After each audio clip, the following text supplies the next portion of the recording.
slow, don't say we're through. Yeah, baby, hold on tight, I just need you. I just need you. Come on and dance, all right, just dance. Baby, just dance. Just hold my hand.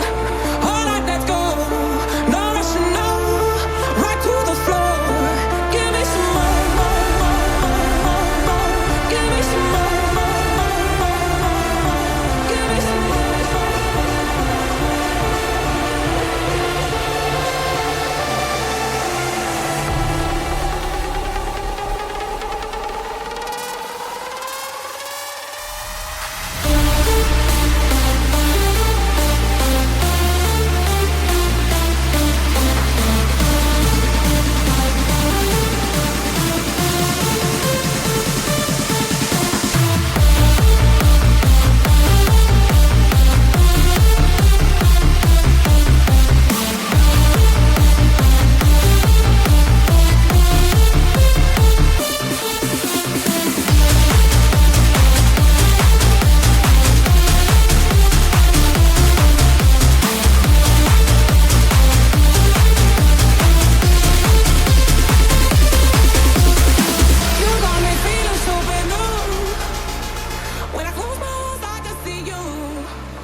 All right, hello everyone, and welcome to the Rising Stars 2 tournament broadcast. I'm one of your hosts, Redprotocol, and with me is our the Team Wiki Cycle Power resident gun tank player, Kirkbushmen. If you want to say hi, Kirk. Yo.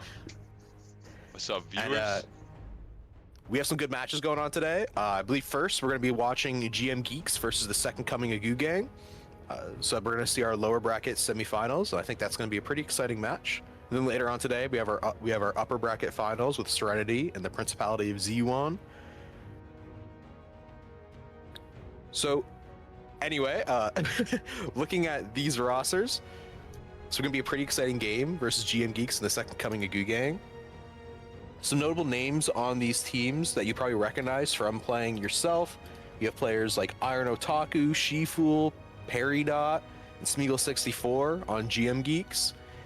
And meanwhile, in the Second Coming of Goo Gang, some names you might recognize from just playing the game: Valid, Zombie, Basic, Soccer, Melee. So, should be a pretty exciting match coming up today.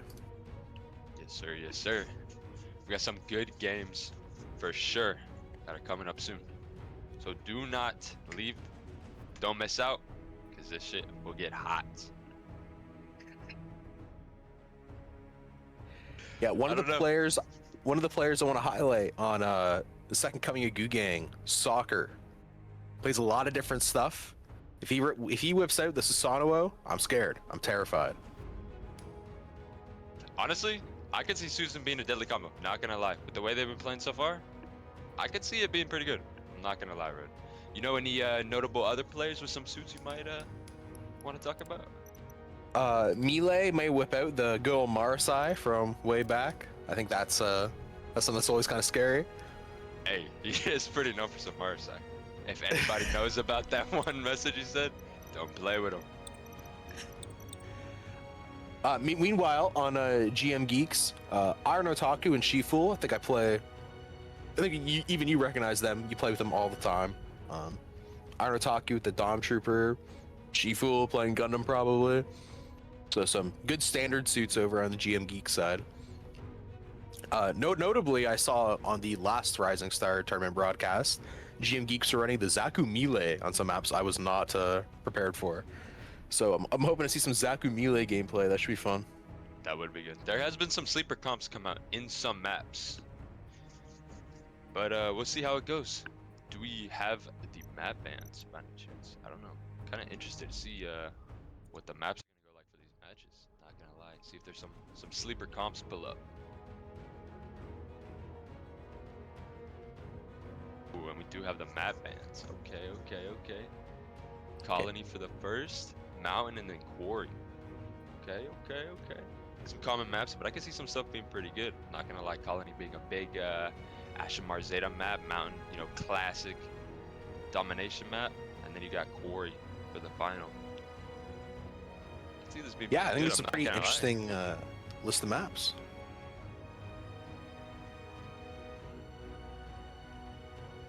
You were not gonna lie. Yeah. I don't know. I don't know. I don't know. I don't know. We'll have to see how this match goes, but these are definitely some good maps. I know a lot of the masses are not a fan of Lunarcom Station. People do No, not like the moon maps, not gonna lie. But I'm sure that got banned pretty quick. But yeah, if we are going colony first, I think it is going to be a big question on just which of these teams can adapt to the like double flyer sort of meta that you see is pretty prevalent on colony trading posts. A lot of times this map is decided by Zeta and Ashimar just kind of flying around and getting some pretty quick picks.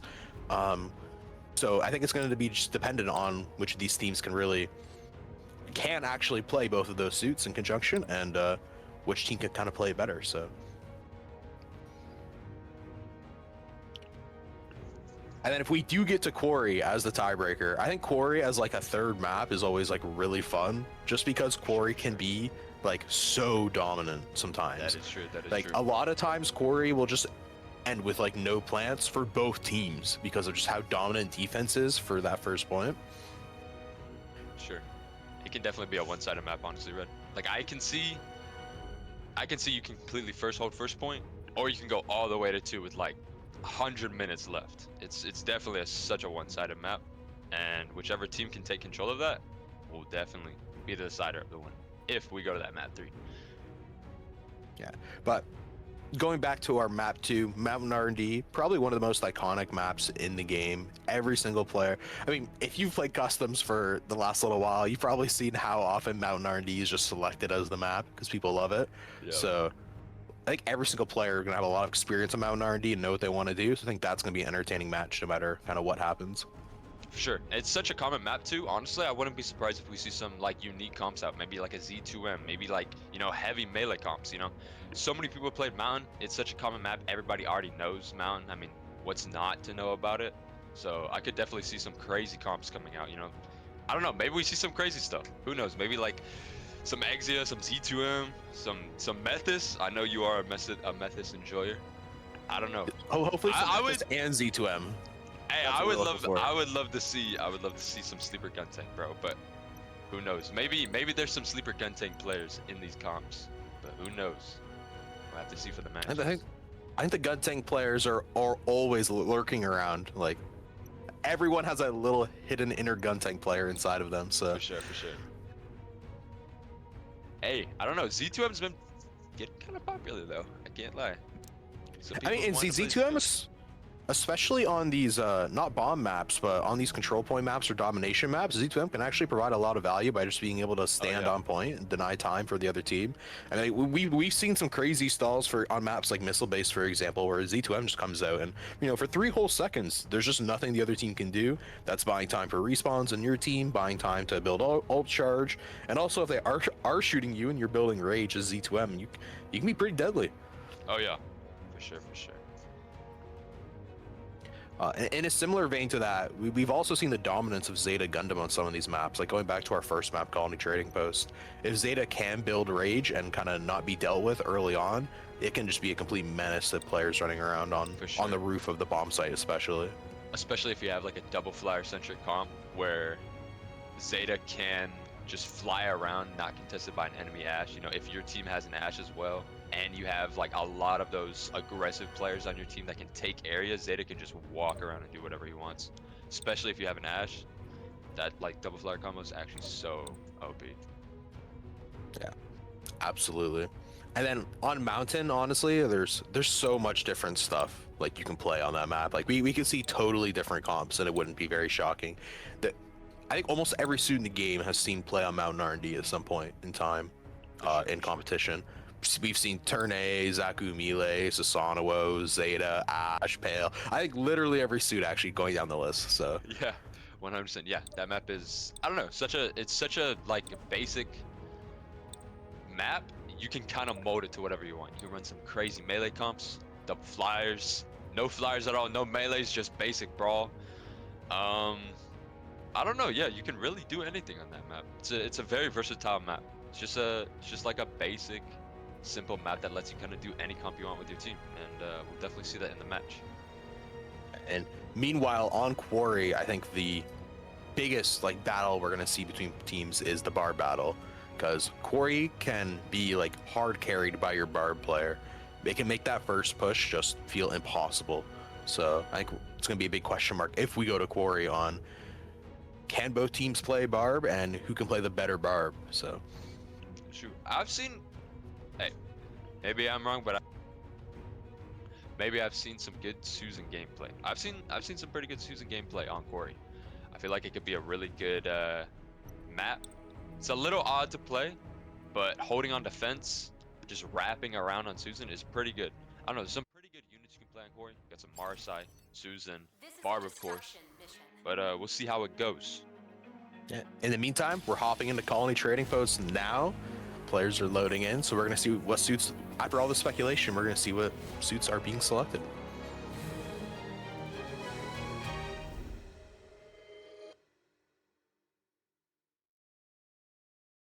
Again, I'm really expecting that Zeta Ash on both teams. If we don't see it, I want to see how the teams plan on dealing with a double flyer comp if they're not running it themselves. For sure, for sure. As I mentioned previously, soccer on the Susanoo, expected that coming in, and here it is. We're seeing a turn A on the side of GM Geeks, but also the double flyer comp on the side of GM Geeks, which I'm happy to see because I do think that is like correct. On the other side, no double flyer on the side of Gugang, but we are seeing the gun tank. You have any thoughts on that? I don't know. We'll have to see. I know there's some pretty crazy techie stuff you can do with gun tank, but is it enough to deal with a double flyer? I know they also got some pretty strong units. They got the Uni, they got the Susan, comboing that with some good armor, plus the Susan getting armor based on kills and stuff like that. Just being annoying would be very strong as well. Can a gun tank counter? I don't know. We'll see. They've got a turn A Pale, heavy hitters, especially against a gun tank. If you're dry peeking it, you can just get absolutely deleted. But I don't know. I mean, on the other side of Gugang, you get the Ashmar, you get the Hyperion, you got the Uni for the armor, Dom, a Gundam. They've got some DPS, you know, they got the Gundam shooters, they got the Ash for contesting in the air, but I mean, like you said, double flyers is very strong. Is it enough for the Ashmar to just contest himself? We'll have to see. And we're gonna see Rat already flying up above while the rest of the team is going towards main, actually, not waypoint, with the unicorn armor being popped a little early, but Rat actually falls on the waypoint fight, and that's just a player out of the fight. He was on his own. That is true. That's a fast kill for Smeagol. I think they're going to be trying to see if they can maybe, even though Rat's dead, they're going to try to see if they can push up on this. Ghost of Gugang is going to be playing in the air with Susan. D4C is going to get a huge pick with turn A. That's a unicorn down. Another pick for GM Geeks. It looks about average right now, about 4v4. GM Geeks is going to be taken out. I think it might be a huge play. Yeah, I was just about to say Gugang. Massive win on this guy right here. So I think the names are actually swapped, and Red the names is are swapped. GM Geeks. Yes. Okay. But yeah, what we did see there is the Gugang is going for more of a death ball comp with the Unicorn and the Susanoo, and then on the other side, the GM Geeks were just able to hold it down by getting some solid picks early. I think again, that pick early on Rat really changed the way that fight could have gone. I was about to say for sure. That was such an early pick. It basically already decided because that team was already halfway committed, right? They're like, guys, let's just go. And even though Red's already dead, we just got to go for this. And it low-key kind of messed them up. This fight already started as a 6v5, so they already had that advantage. Ooh, Susanoo immediately taken out. That was some great play by the Hyperion and the Unicorn to just pick that guy off early. And on the other side, Zeta getting some huge value. Sticks on the Dom and the gun tank. Looks to be about even right now. We got a 4v4. Dom is going in with the ult. He takes out the Pale Rider. And yeah, I think low-key just walking him down. That was a huge mistake by Oguri Capper Basic there, not getting the kill on the unit that was being res, and that guy got res and immediately popped all and yeah, took advantage of the fact he was back to life. Hugely winnable though. The Iron Otaku, he ran way too far deep. That's a pick. Saku's gonna be coming from the side. The whole team's flanking from the left side. this could be actually completely winnable. No Cafu is weak on the Gundam. Soccer gets the pick. Yeah, they're just walking them down right now. Oguri Cap gets the pick on the Unicorn. That's massive. Oguri Cap, actual insane play right now. Triple right now. Iron Otaku gets the pick on the Unicorn, but he's the less alive. He can't really do much. He just has to get out. He's going to try and see if he can contest. Running up on the side. Zeta is one. He's pushing on the Zeta, but he's weak himself. Susan's weak, but I think he might be able to get the res. Yeah, Iron Otaku just cannot contest with this fight. AB, he's kind of just sitting around on bottom, not really committing anything, just kind of waiting for the team to come back. They're going to be armoring the Unicorn, pushing down below. They know the Susan's separated by himself.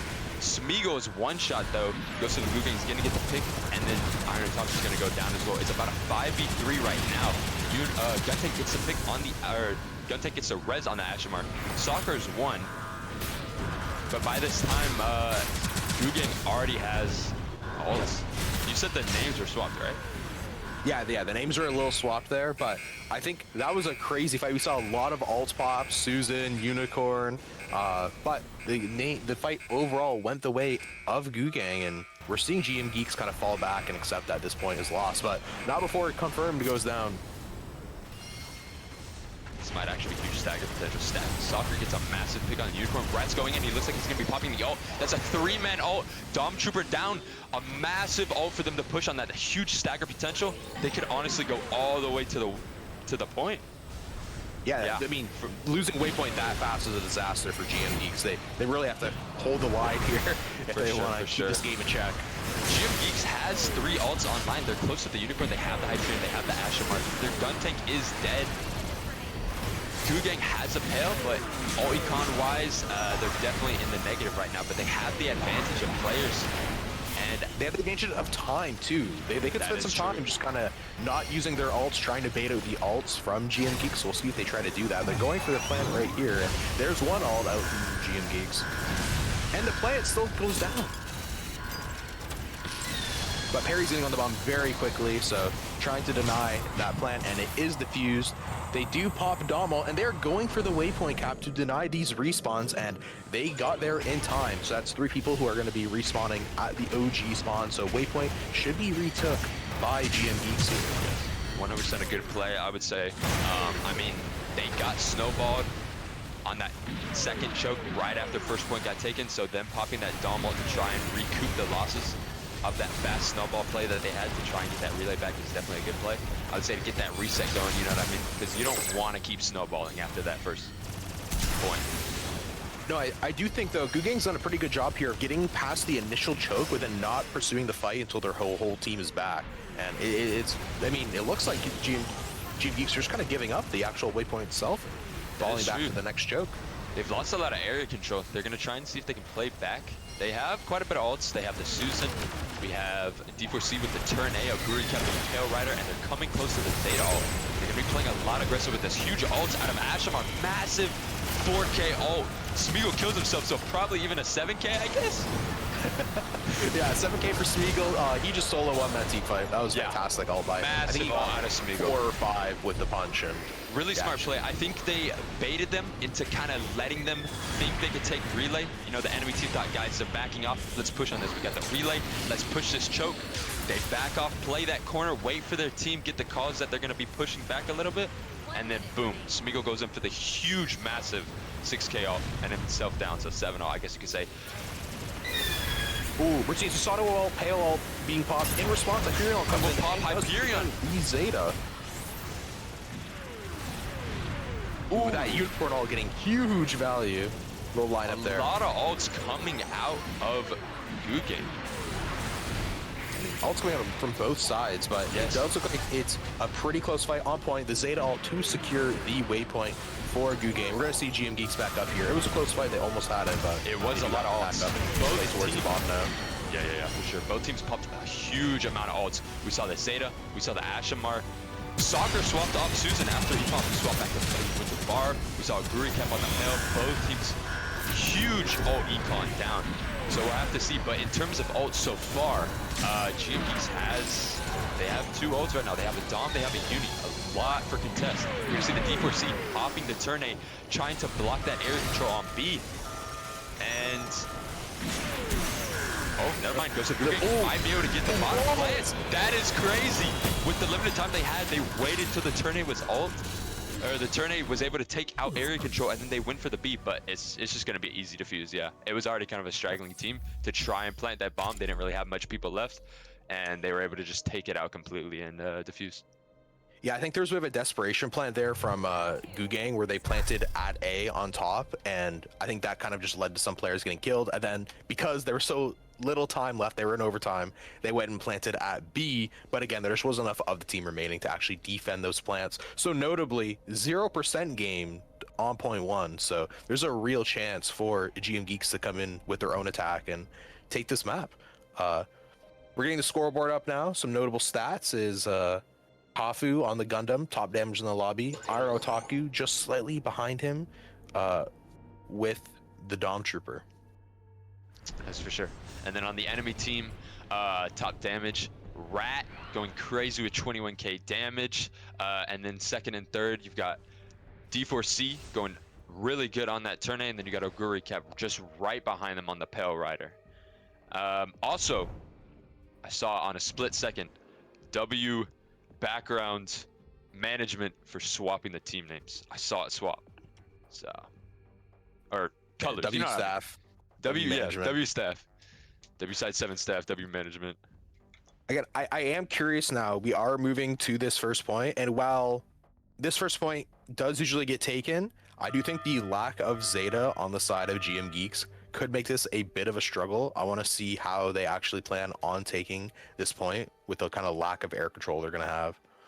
That is true, but they kind of have, I guess you could say, I wouldn't say a Brawly comp, but they got, they have that gun tank with the Hyperion and the Unicorn. They can kind of deathball a little bit with the Dom as well. They can kind of stack it. You're going to be seeing that stack. 4 players going to relay. Oh, Smeagol going there as well. He might get right away, you see double air control. Smeagol flies over and immediately put to 0 HP and has to fall back. So, but regardless, the waypoint is given to GM Geeks, kind of for free there. Yeah, Rat gets the info standing over there by himself, so they know they're going to be hugely coming from relay, because you have that Zeta just standing out in the open saying, guys, they're not going to be coming out this main plant to 8. They're coming from relay. Soccer going to be pushing up. Huge pick on Soccer, double kill.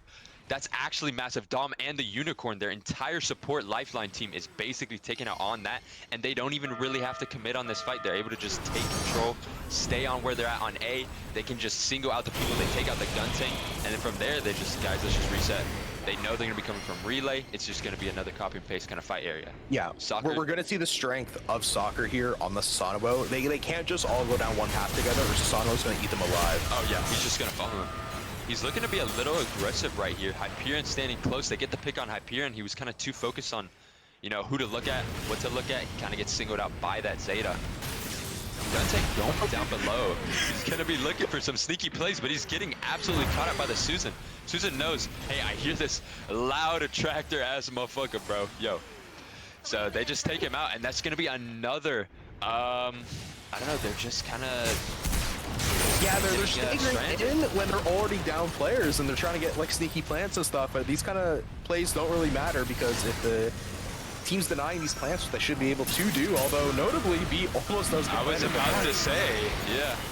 They're going for these sneaky plants while they're down players, and they're just leading to constant staggering, so there's not just like a reset for an actual team play going on right now.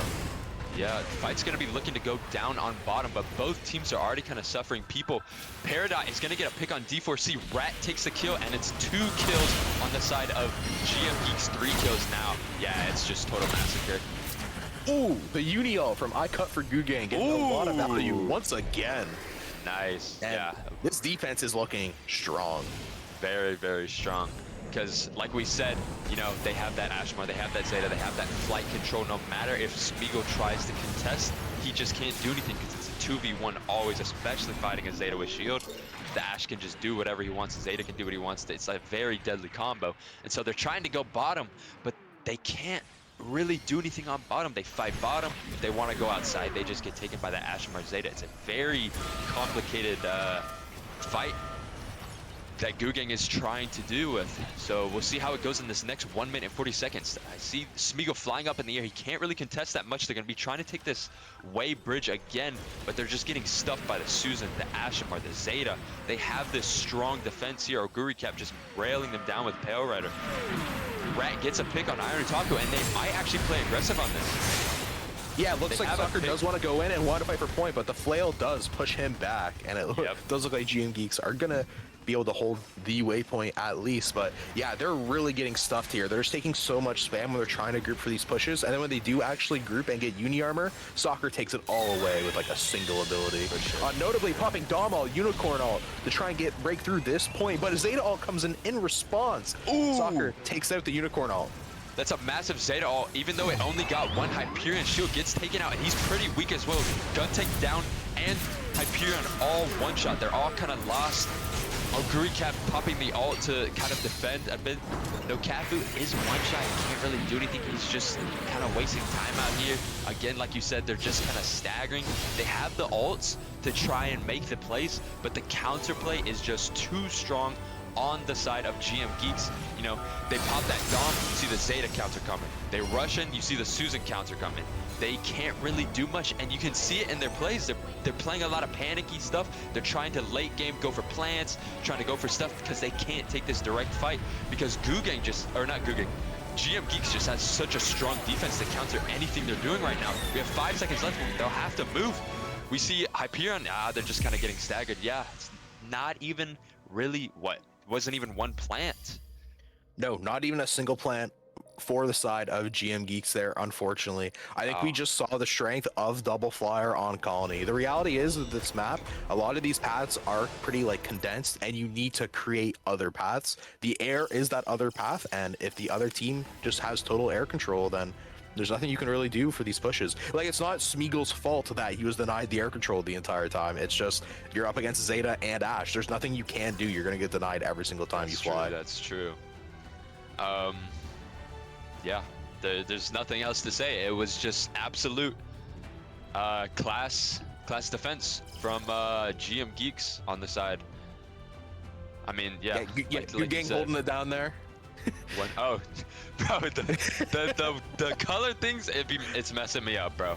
No, it's fair. But yeah, Outcaster. I cut for Gugang is my anchor. That's how I know. Ah, okay, hold on. You know the technique. Yeah, but so notable stats there. Rat with the top DPS there. Sakura on Susanoo, we saw how effective Sakura on Susanoo was, and I think we're gonna see more of that Susanoo on Mountain R&D. So that's gonna be pretty exciting for us to cast, but terrifying for the side of GM Geeks.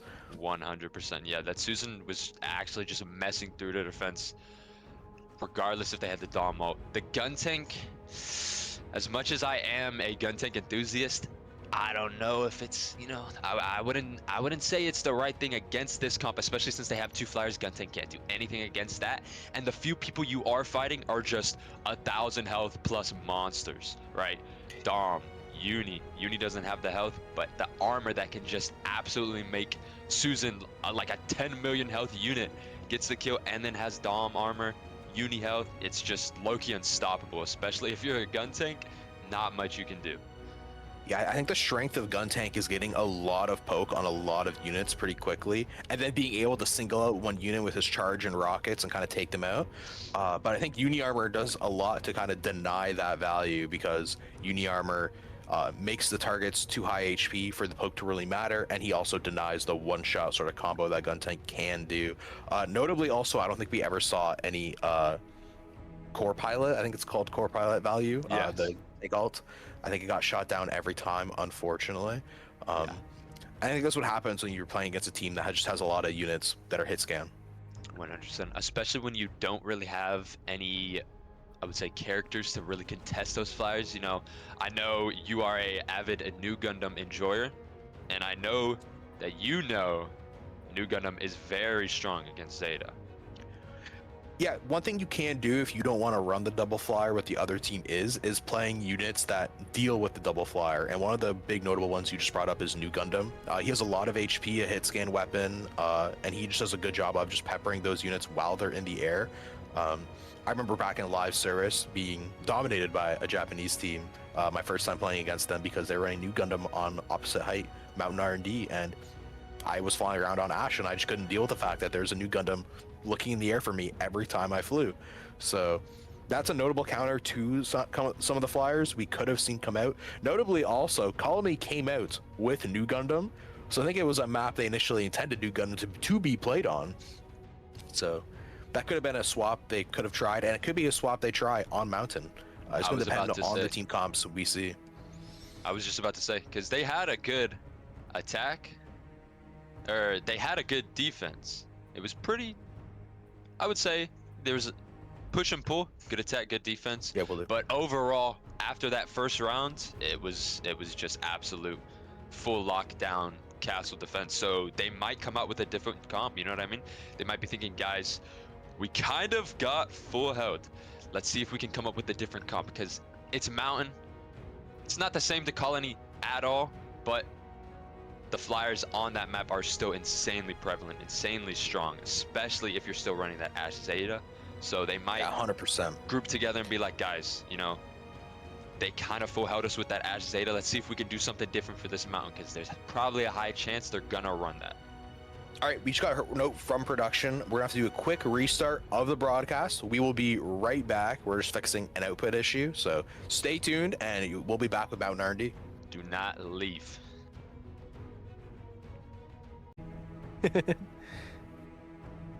We're back in already. Oh shit.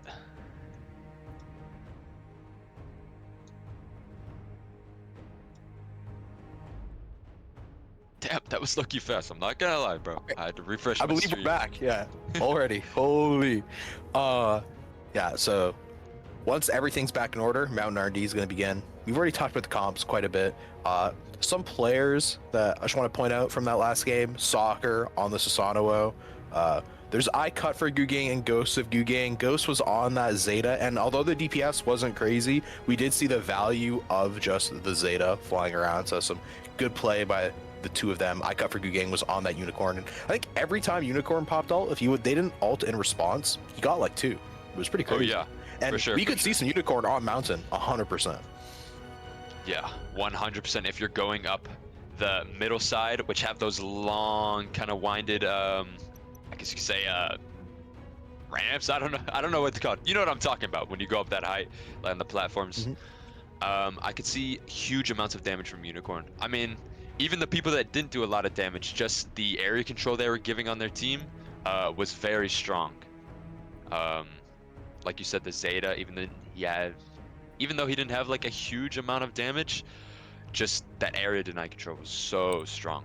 And it low-key just kind of allowed Soccer to do whatever he wanted on Susan, because they were so focused on not playing against the Zeta Ash that they funneled all for Soccer. It just allowed him to just absolutely tear through the team. So we'll have to see how it's gonna be on Mountain. This is a domination mission. I think we're loading into it So right Mountain now. coming up. Gonna want to see these team comps. Are we gonna see an adjustment on the side of GM Geeks? It is 1-0, by the way, for Gugang if you are just tuning in. Yeah, I want to see these comps. I want to see if there's some sort of adjustment. Yeah, excited to see. I don't know if Double Flyer is as prevalent on Mountain as it was on Colony, but it looks like it is being ran again on Gugang. Yeah, I don't know. Gugang just looks strong. I mean, did you see their titles? Season 1 bronze. Do not play with them. Some strong ranks in these tournaments. I can't lie. Notably, on the side of GM Geeks, the Zaku Melee, which I would normally love, but Double Flyer is up versus Zaku Melee. I don't know what that suit is going to do, but it might put a big sort of wall in front of Soccer when he goes for those charges. Yeah, I could see it for sure. I could see it. I mean, they're running the classic Dom Gundam Ash, but they now have a Saws. Is it enough? Who knows? I mean, from the way I'm seeing their comp with the Z2M, the Saws, they could be playing more grounded, just run up on the team, kill the rest. So even if the Ash and Zeta get some strong util, it doesn't matter to it. See how it's going. Yeah. Smeagol is going to be trying to contest. A lot of the team is going to be running up this top side. They're kind of getting stuffed a little bit because the opposite team has already kind of taken that control from that Zeta Ashamar. Soccer's going to be sitting in that corner. Smeagol's going to be trying to contest a little bit, but he can't stay out too long in the air because that Zeta Ash is just going to be countered. The Saz is going to be very weak. A lot of weak health out of the side of GM Geeks. Z2M is just going to be standing into that corner, but it's not going to be enough. He's going to be getting taken out, just funneled and stuffed by that team. Oguricap's going to be walking them down with the barb, and it seems to be like a Goo Gang massacre on this side. Yeah, again, we're seeing the strength of that double flyer. They just took the high ground of A point very quickly, and GM Geeks didn't have a way back in. Goes to Goo Gang, though, overextending. It does go down on the Zeta. They're going for the res, and the res actually does go off. Unfortunate for GM Geeks to not be able to finish that kill there. Meanwhile, Smeagol is trying to get some poke on the height, but he just gets shot right back at, and he's forced to drop. 100%. And Soccer already got a pick on Iron Otaku. It's already a 5v6 on the side of GM Geeks. You see the Z2F just kind of stay inside, but it's not enough to really deal with the Susan and a Barb. He has to walk back down, and that is going to afford a lot of time for Goo Gang. They can just say, yo guys, the Z2M's down below. Let's just focus on the main fight on top. Smeagol's going to be trying to contest, but it's really not enough. Even though they're kind of taking some positions, you see Smeagol up in the air. You see the Z2M kind of in that bottom play on the point. It's not enough to really even take any sort of area control, and Goo Gang is going to have full 46.5% on this. Absolute masterful hold like we saw on Colony. Yeah, it's like his Zaku Melee is being played poorly, but the issue is the Zaku Melee just simply can't take the space, and the Zeta ult comes in from Goo Gang. Huge, massive two-player ult, and they're just going to be finishing. Smeagol gets a kill. It is now a 5v4 on the side of Goo Gang's advantage. You see the Z2M, he's just kind of, you know, he's getting his armor stuff like that, but he can't escape. Too many things from too many sides that just absolutely decimate the Z2M.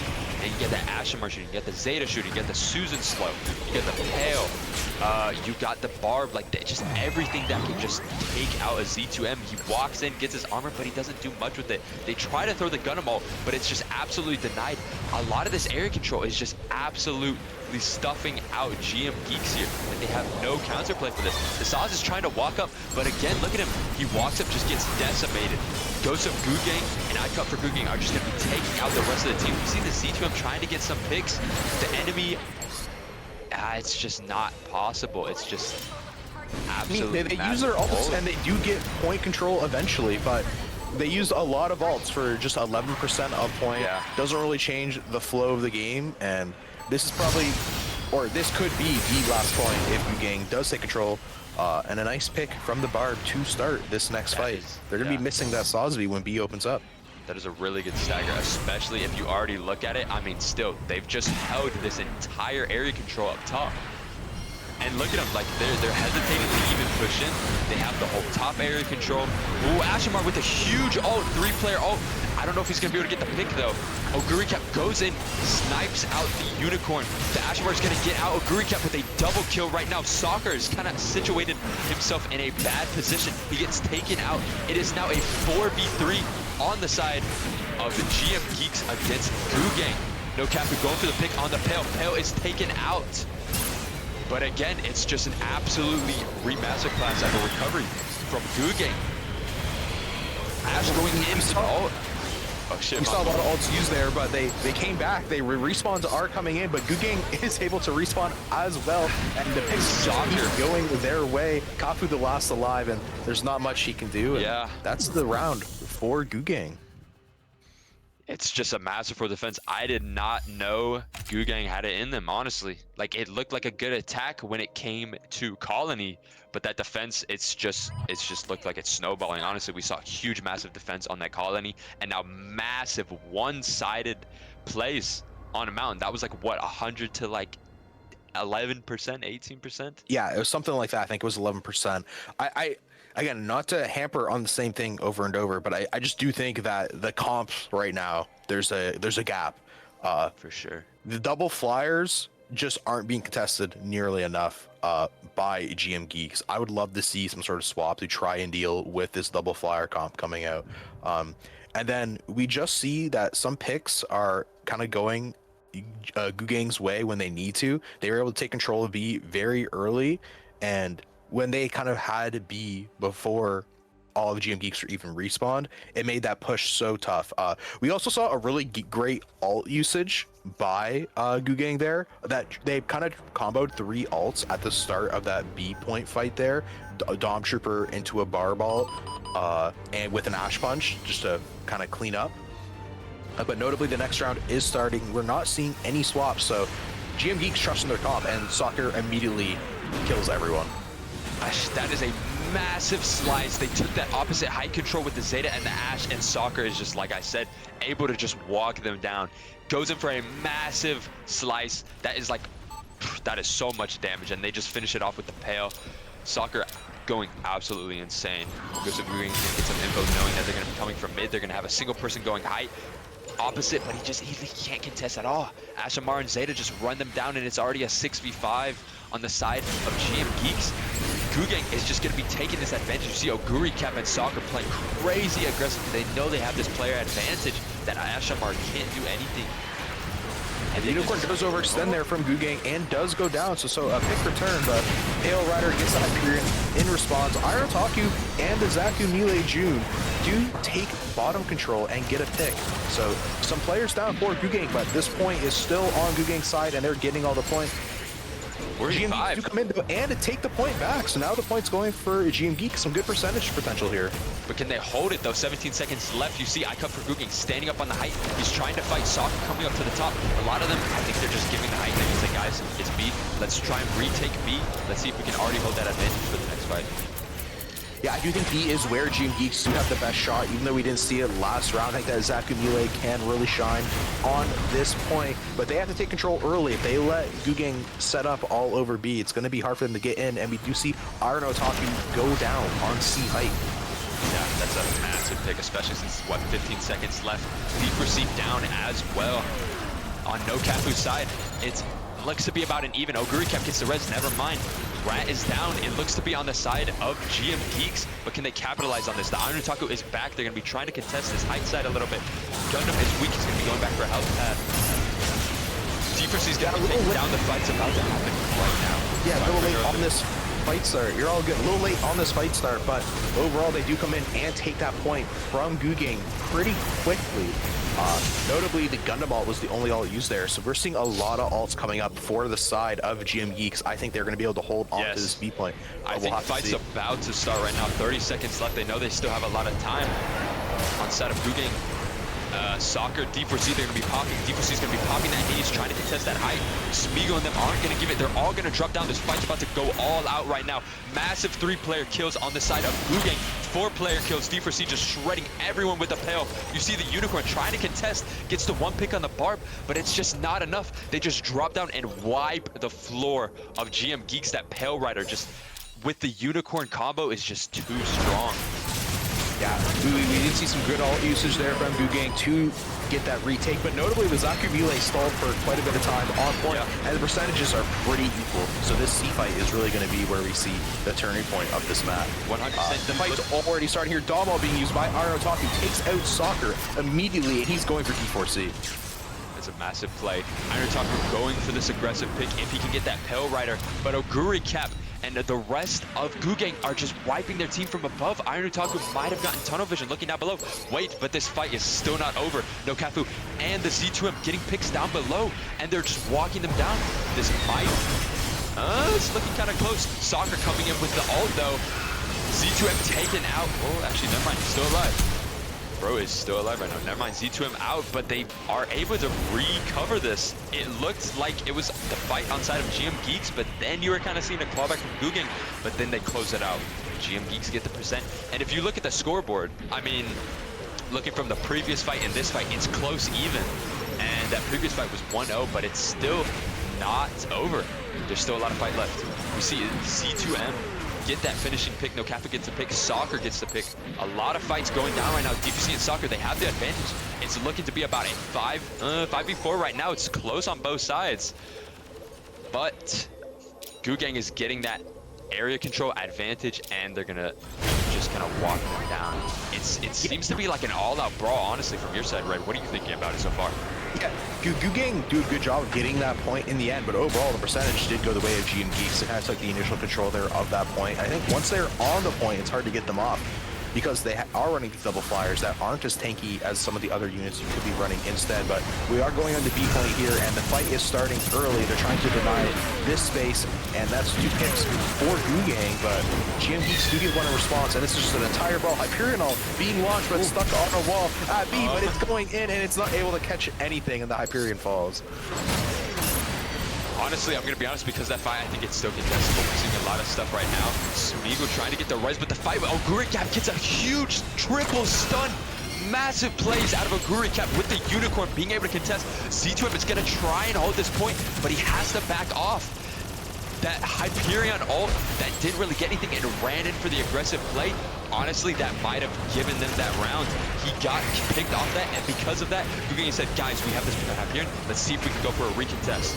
And like you saw, they were able to reclaw and get that fight back 70% to 70%. We're going to be seeing a massive fight out of here. Rat gets the pick on Smeagol. It's already a 6v5. They're kind of getting funneled right now. They haven't really moved anywhere at all. Z2M on the height, but he kind of knows he can't really do anything. He kind of got to walk down. Yeah, then Hyperion is going to be walking. Drop point.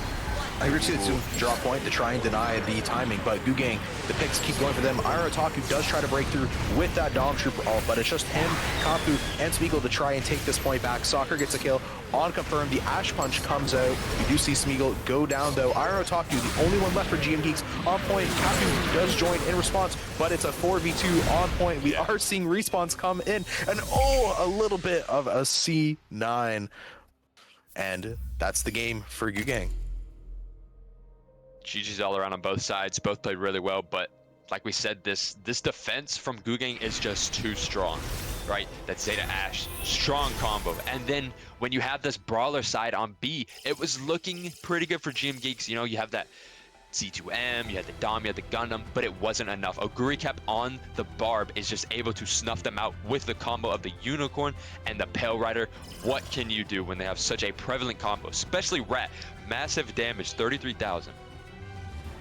Yeah, Rat putting up a lot of numbers for GUNDAM. Notably, we're seeing the Unicorn here, 51 enemy units disabled. That means he was involved in almost every fight. That uni armor providing a lot of value, and D4C on the scoreboard as well. We saw some pretty big Pale Rider Hades ults, so even if you're not getting all the eliminations himself, doing a lot of damage to some of the more tanky units.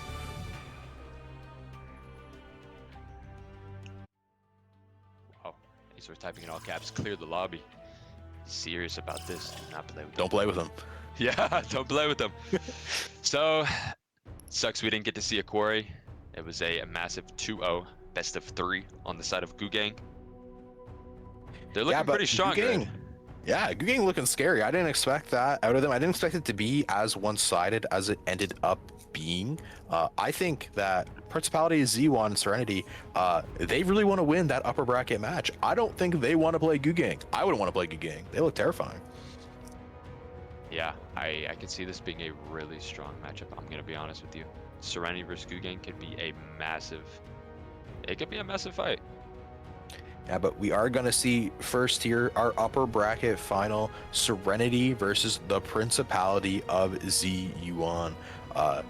Some notable players on both of these teams. You probably recognize a lot of the names if you've been playing casuals or just playing custom rooms on side 7. If you play EU, you probably recognize all of the Principality of Z1.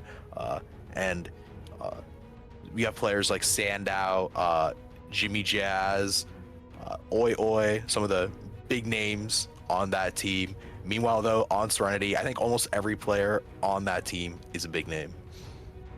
100%. Yeah, we know on the side of Principality of Xeon, you know, Sandow plays at Saz. Oi Oi is a DPS player. Jimmy Jazz, he kind of plays out anything. I'm going to be honest with you. I can see some prevalent comps coming out of here, but like we said, as RX Moon Serenity's team are the favorite to win this tourney, from what we've seen in the seed placement and the way they've been playing so far, we'll have to see what kind of happens.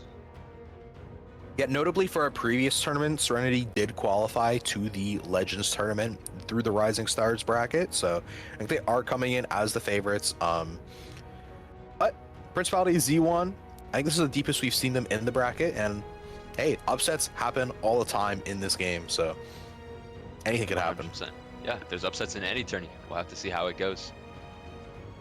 And so we are getting the map bans here.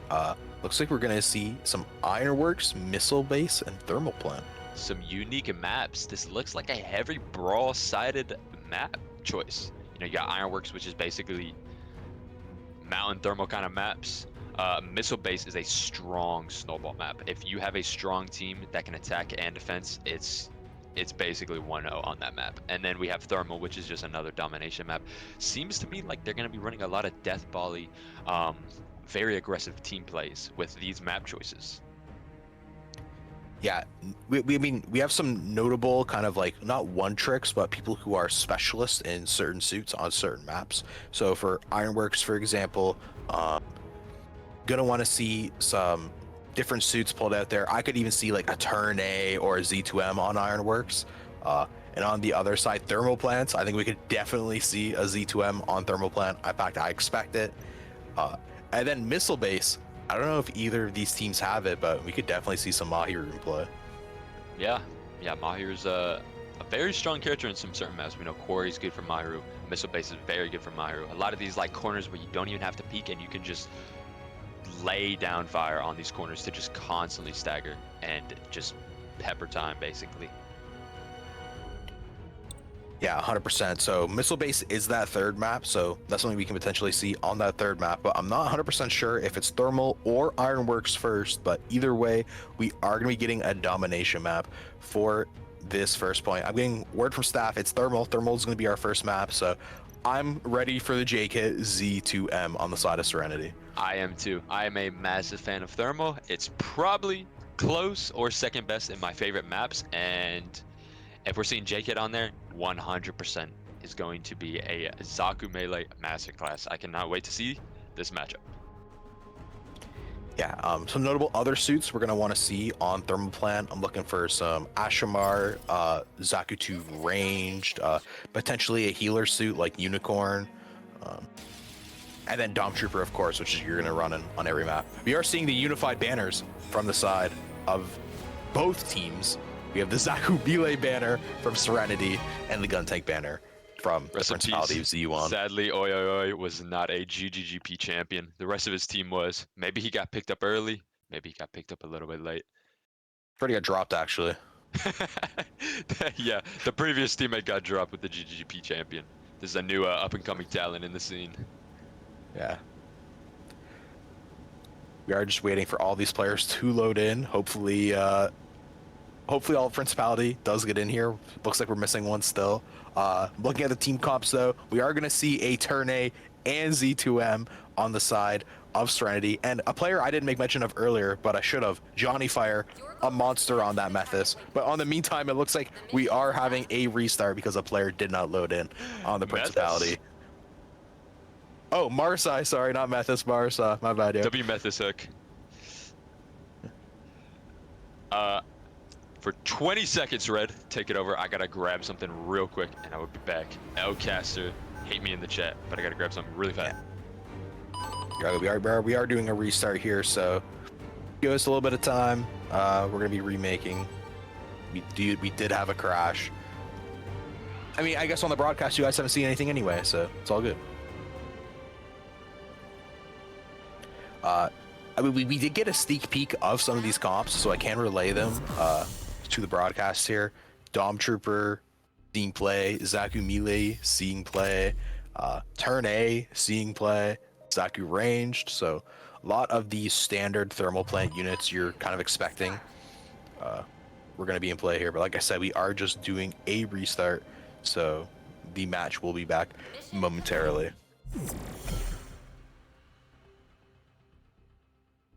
One thing I am really excited to see is that Turn A on Thermal Plant. Turn A ult doesn't really have the best spacing on Thermal Plant, but it is still Turn A, so it can get a ton of value. That ult can solo win team fights. We see it most notably on maps like Harbor City, which is no longer in the map pool, and Flak 4, which we haven't seen played yet today. It's been banned out both series so far, but it's one of the most notable turn A maps in the game. Alright, I'm back.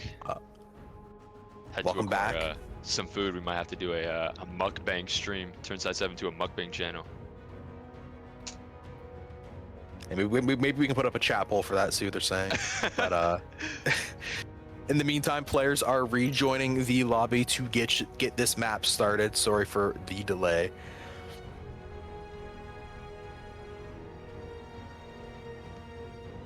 We didn't get a complete look at the comps, so there will still be some shock to be seen. I didn't see the full Principality of Z1 comp. Want to see how many melee suits they're running. Another notable player on Serenity, Smoothie King, going to be playing on that Sazabi, so we could see maybe a lot of melee suits come out to kind of counteract that. Yeah, I don't know. There might even be a comp change. Who knows?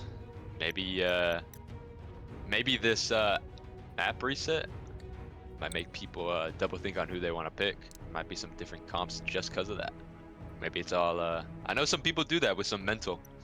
They're like, guys, because we loaded in and now we got to do it again, we'll make them double think, swap units. The classic kick out your Ethernet cable when you're losing, so you can say your internet crash, get a restart.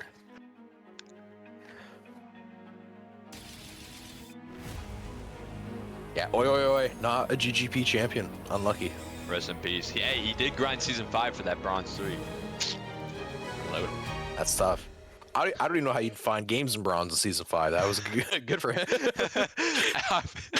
It's a challenge to get that rank. Yeah, because you gotta wear it proud. You started in gold in season 5. So. I know, you would gain like 100 points and lose like 20. I don't even know how that's possible. Yeah, season 5 bronze, probably one of the rarest titles in the game. So congrats to Oi for running that. That's some good stuff. Meanwhile, we're getting the hook cam, and we are going to see these comps like I was talking about earlier. We are seeing the Zaku melee, Ashimar, Zaku ranged, Sazabi on the side of Serenity. Meanwhile, on the side of the Principality of Z1, we are seeing Sazabi, Pale Rider, and a Dom Trooper. Johnny Fire's currently on that Mara side, not on that Dom Trooper, but he did swap last time, so we'll have to see if they come out here with no Dom Trooper. If there's no Dom Trooper on the side of Serenity, the alts might kind of be favored for the Principality. Hey, like I said though, I was kind of correct. Slux was originally on Gungan when I was on GM. Maybe he had a second thought just about how much he wanted to win that gun. I mean, Gunta can get a lot of value on Thermal Plant. That heal grenade can heal up the entire team. The shield bash is a good way to counter some of these suits that want to get in close. Sandow goes in for the health pack on A, but is immediately taken out. And it looks like already Serenity taking control at this point. Yeah, Slux is trying to hold it down with GM, but he's getting stuffed out by the C2R. He gets to pick RX, we gets to pick on Pale Rider, and they're just going to be walking them down. Eco9 with a massive kill right there. Running them down, just trying to see guys what's staggered.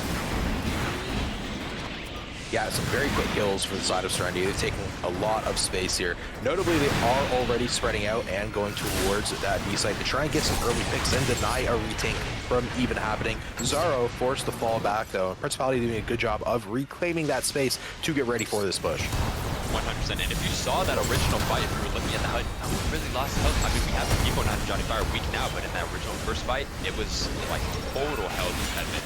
Jimmy Jazz gets something on Eco9, that's massive going down on this C2R. Zuckerato's gonna be running out the dominant, just getting stuffed. Triple kill out of Jakit. Massive plays, going for the quad.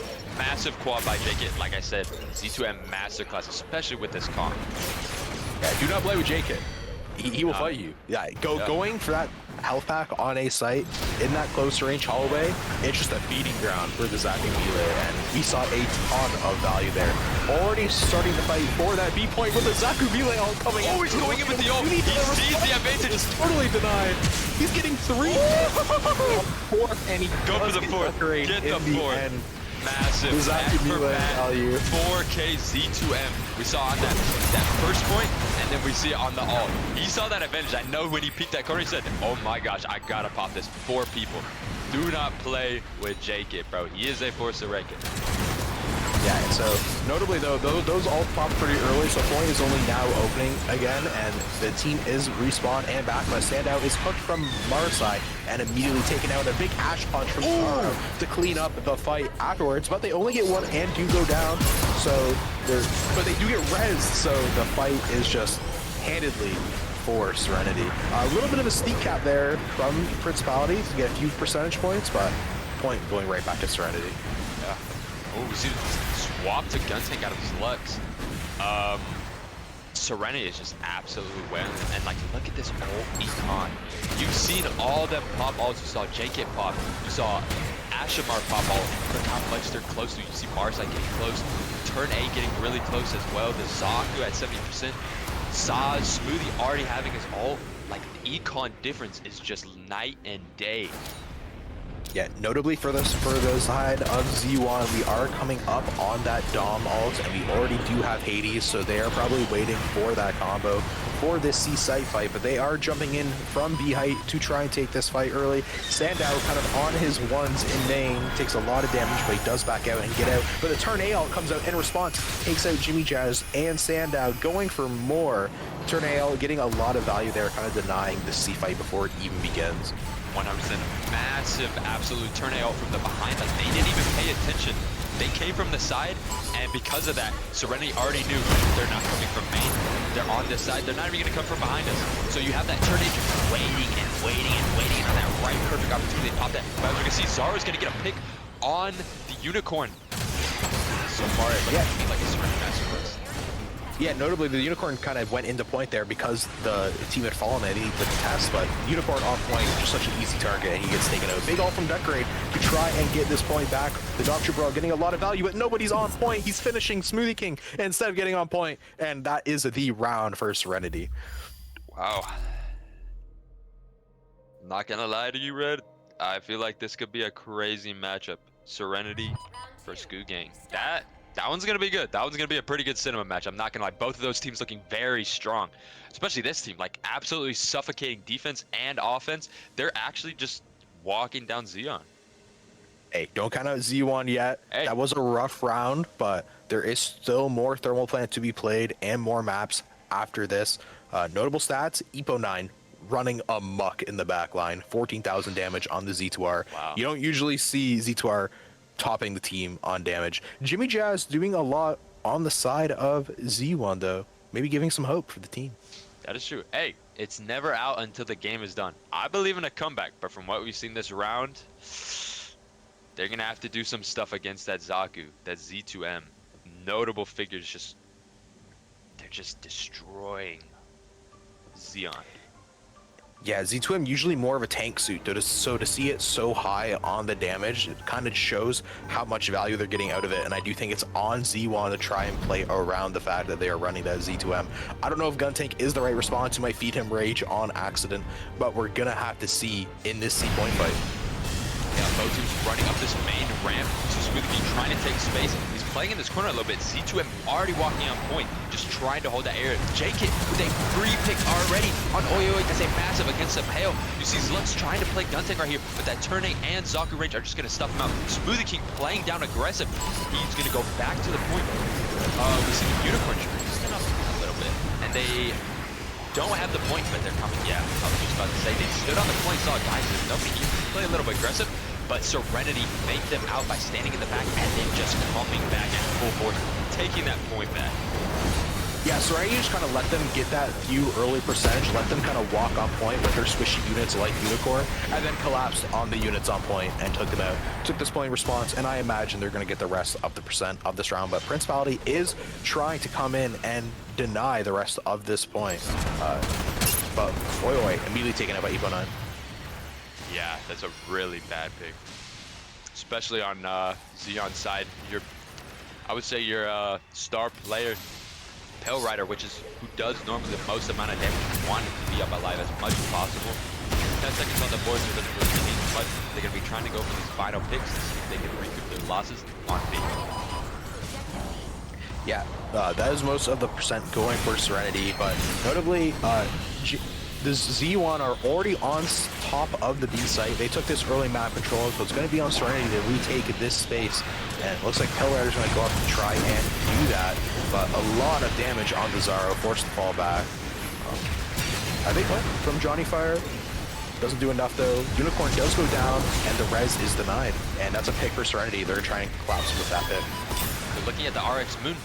Yeah, they took out the turn and wait, Duggarata popping with the Dom. Oh, he's just running off point with it. He's kind of all over the place. If you look at it, he gets the hit on Zaro. They have 2 picks up down, but Sandow is down. And they've left height all completely uncontested. Johnny Fire pops the ult. Doesn't get anyone from what I saw. Johnny Fire is down. Duggarata gets a pick. Evo9 gets a pick. No, that's a great fight from Z1. Zaro does pop ult in response on Oyoe, but the percent is still going all of this time to Z1. They do get off point though and give it back to Serenity. A little bit of a mistake there, and they're going to lose a lot of percent for that mistake if they can't retake this point right away. And it looks like they're not going to be able to. It doesn't look like it. Looks like Serenity's just holding. They're just kind of staggering people. They don't have a lot of people on here, but the people who are on there can just hold. Turn A with the grab, he can just spam for armor. We got the Ashmar flying around wasting time. Zakharage having to stay on point, and they basically recovered from no fights after that first fight. Like it was a 3v3 on both sides, and they just kind of retook the point and they just held height. Yeah. Just a bit of a misposition from Z1 does give Serenity the advantage in that fight. A big hug from Johnny Fire onto Duggarata, but a quick res from the gun tank. We are seeing some of that value here, and Johnny Fire put very low in response. Yeah, that's honestly crazy that the Dom was able to get that aggressive and still somehow get behind one. That seems to be walking down with a massive 2-player kill. He's going to look for the Oyoe, but Oyoe gets the pick, and Zaro's just going to get the res down. Again, not much fighting going on this fight, but just the amount of area control that is happening unconsciously through these fights is suffocating Xeon out of the point, basically. Yeah, Serenity are doing a good job of taking multiple angles and kind of forcing Z1 into a corner and then collapsing on them. Doing a very good job of that. And now that they're on point, it's going to be tough to retake A with the Z2M standing in your face. But he does go down though. Ash Punch in response from Zaro does take out one. But the Unicorn ult coming out from Robo's from the Unicorn ult coming out though on point to take a lot of control here. And the fight looks like it's going in favor of Z1, and they do take this fight. But is it enough? I mean, they've gotten this percent. They've used quite a lot of ults. They use the Unicorn, they use the gun tank. They're not even close to the Ashamar. I mean, they have Pale Dom with a Saz. But you look on the side of Serenity, everyone is really close. I mean, yeah, Evo9's gonna notably get turn A. Fight. Yeah, 100%. Turn A. Turn A and Jacob. Yeah, and Marsai, very strong units. That's some big ult coming up for Serenity. 16 seconds left. Yeah, it's going to be on Z1 to try and use these ults quickly to kind of deny the ult play from Serenity, but with turn A ult is coming in immediately. Are we going to see some of that value? No picks yet with the turn A ult. It looks like it was just used to get some space and not get on site. J-Kid ult coming in on the point, but he does drop when players were on the high ground, but players do leave 3 picks for Serenity, and that's the point on their side. Only 3% left for Z1, but only left with a line to try and cap this space. Ulted from Z2R, and that is Thermal Plant for Serenity. Wow. Yeah, you saw at that very end, you saw the Dom Trooper going at that last second attack, and the Z2M in counter to just pop it. The Dom Trooper flying around, Z2M pops his ult and just say, guys, just leave the Dom, let him fly around, let's just maul the rest of their team. Killed everyone, left the Dom, took him out, and that was game. So here we are at the end scoreboard. We see Zaro with the most enemy units eliminated at 38. Meanwhile, J-Kit getting a lot of damage on that Zaku melee, 28,000. And then on the other side, we see Epo9. You didn't see him highlighted as much in the broadcast, but constantly on that flank, being a menace to their backline. 6 units destroyed, so that's 6 kills. He fully finished. That's a lot of value for a Zaku ranged. Oh yeah, 100%. I mean, we didn't see much coming out of him, but you looked at that scoreboard on that first round, topping damage. He was getting in numbers. He was being a pesky rat. He was going behind. And Xeon's units are just feeding ground for Zaku range. I mean, they had that gun tank, they had a unicorn, they had a dom, they had a Saz. That is so much damage you can do on the side of Zaku range. Even if you don't get any crazy plays, you can just constantly pepper the team from behind, throw nades, be annoying, get them distracted, and then you got that Z2N just going in and mauling them on the right time. Yeah, we are gonna be moving to Ironworks now, and I'm gonna be interested to see if there's any sort of composition changes for either of these teams.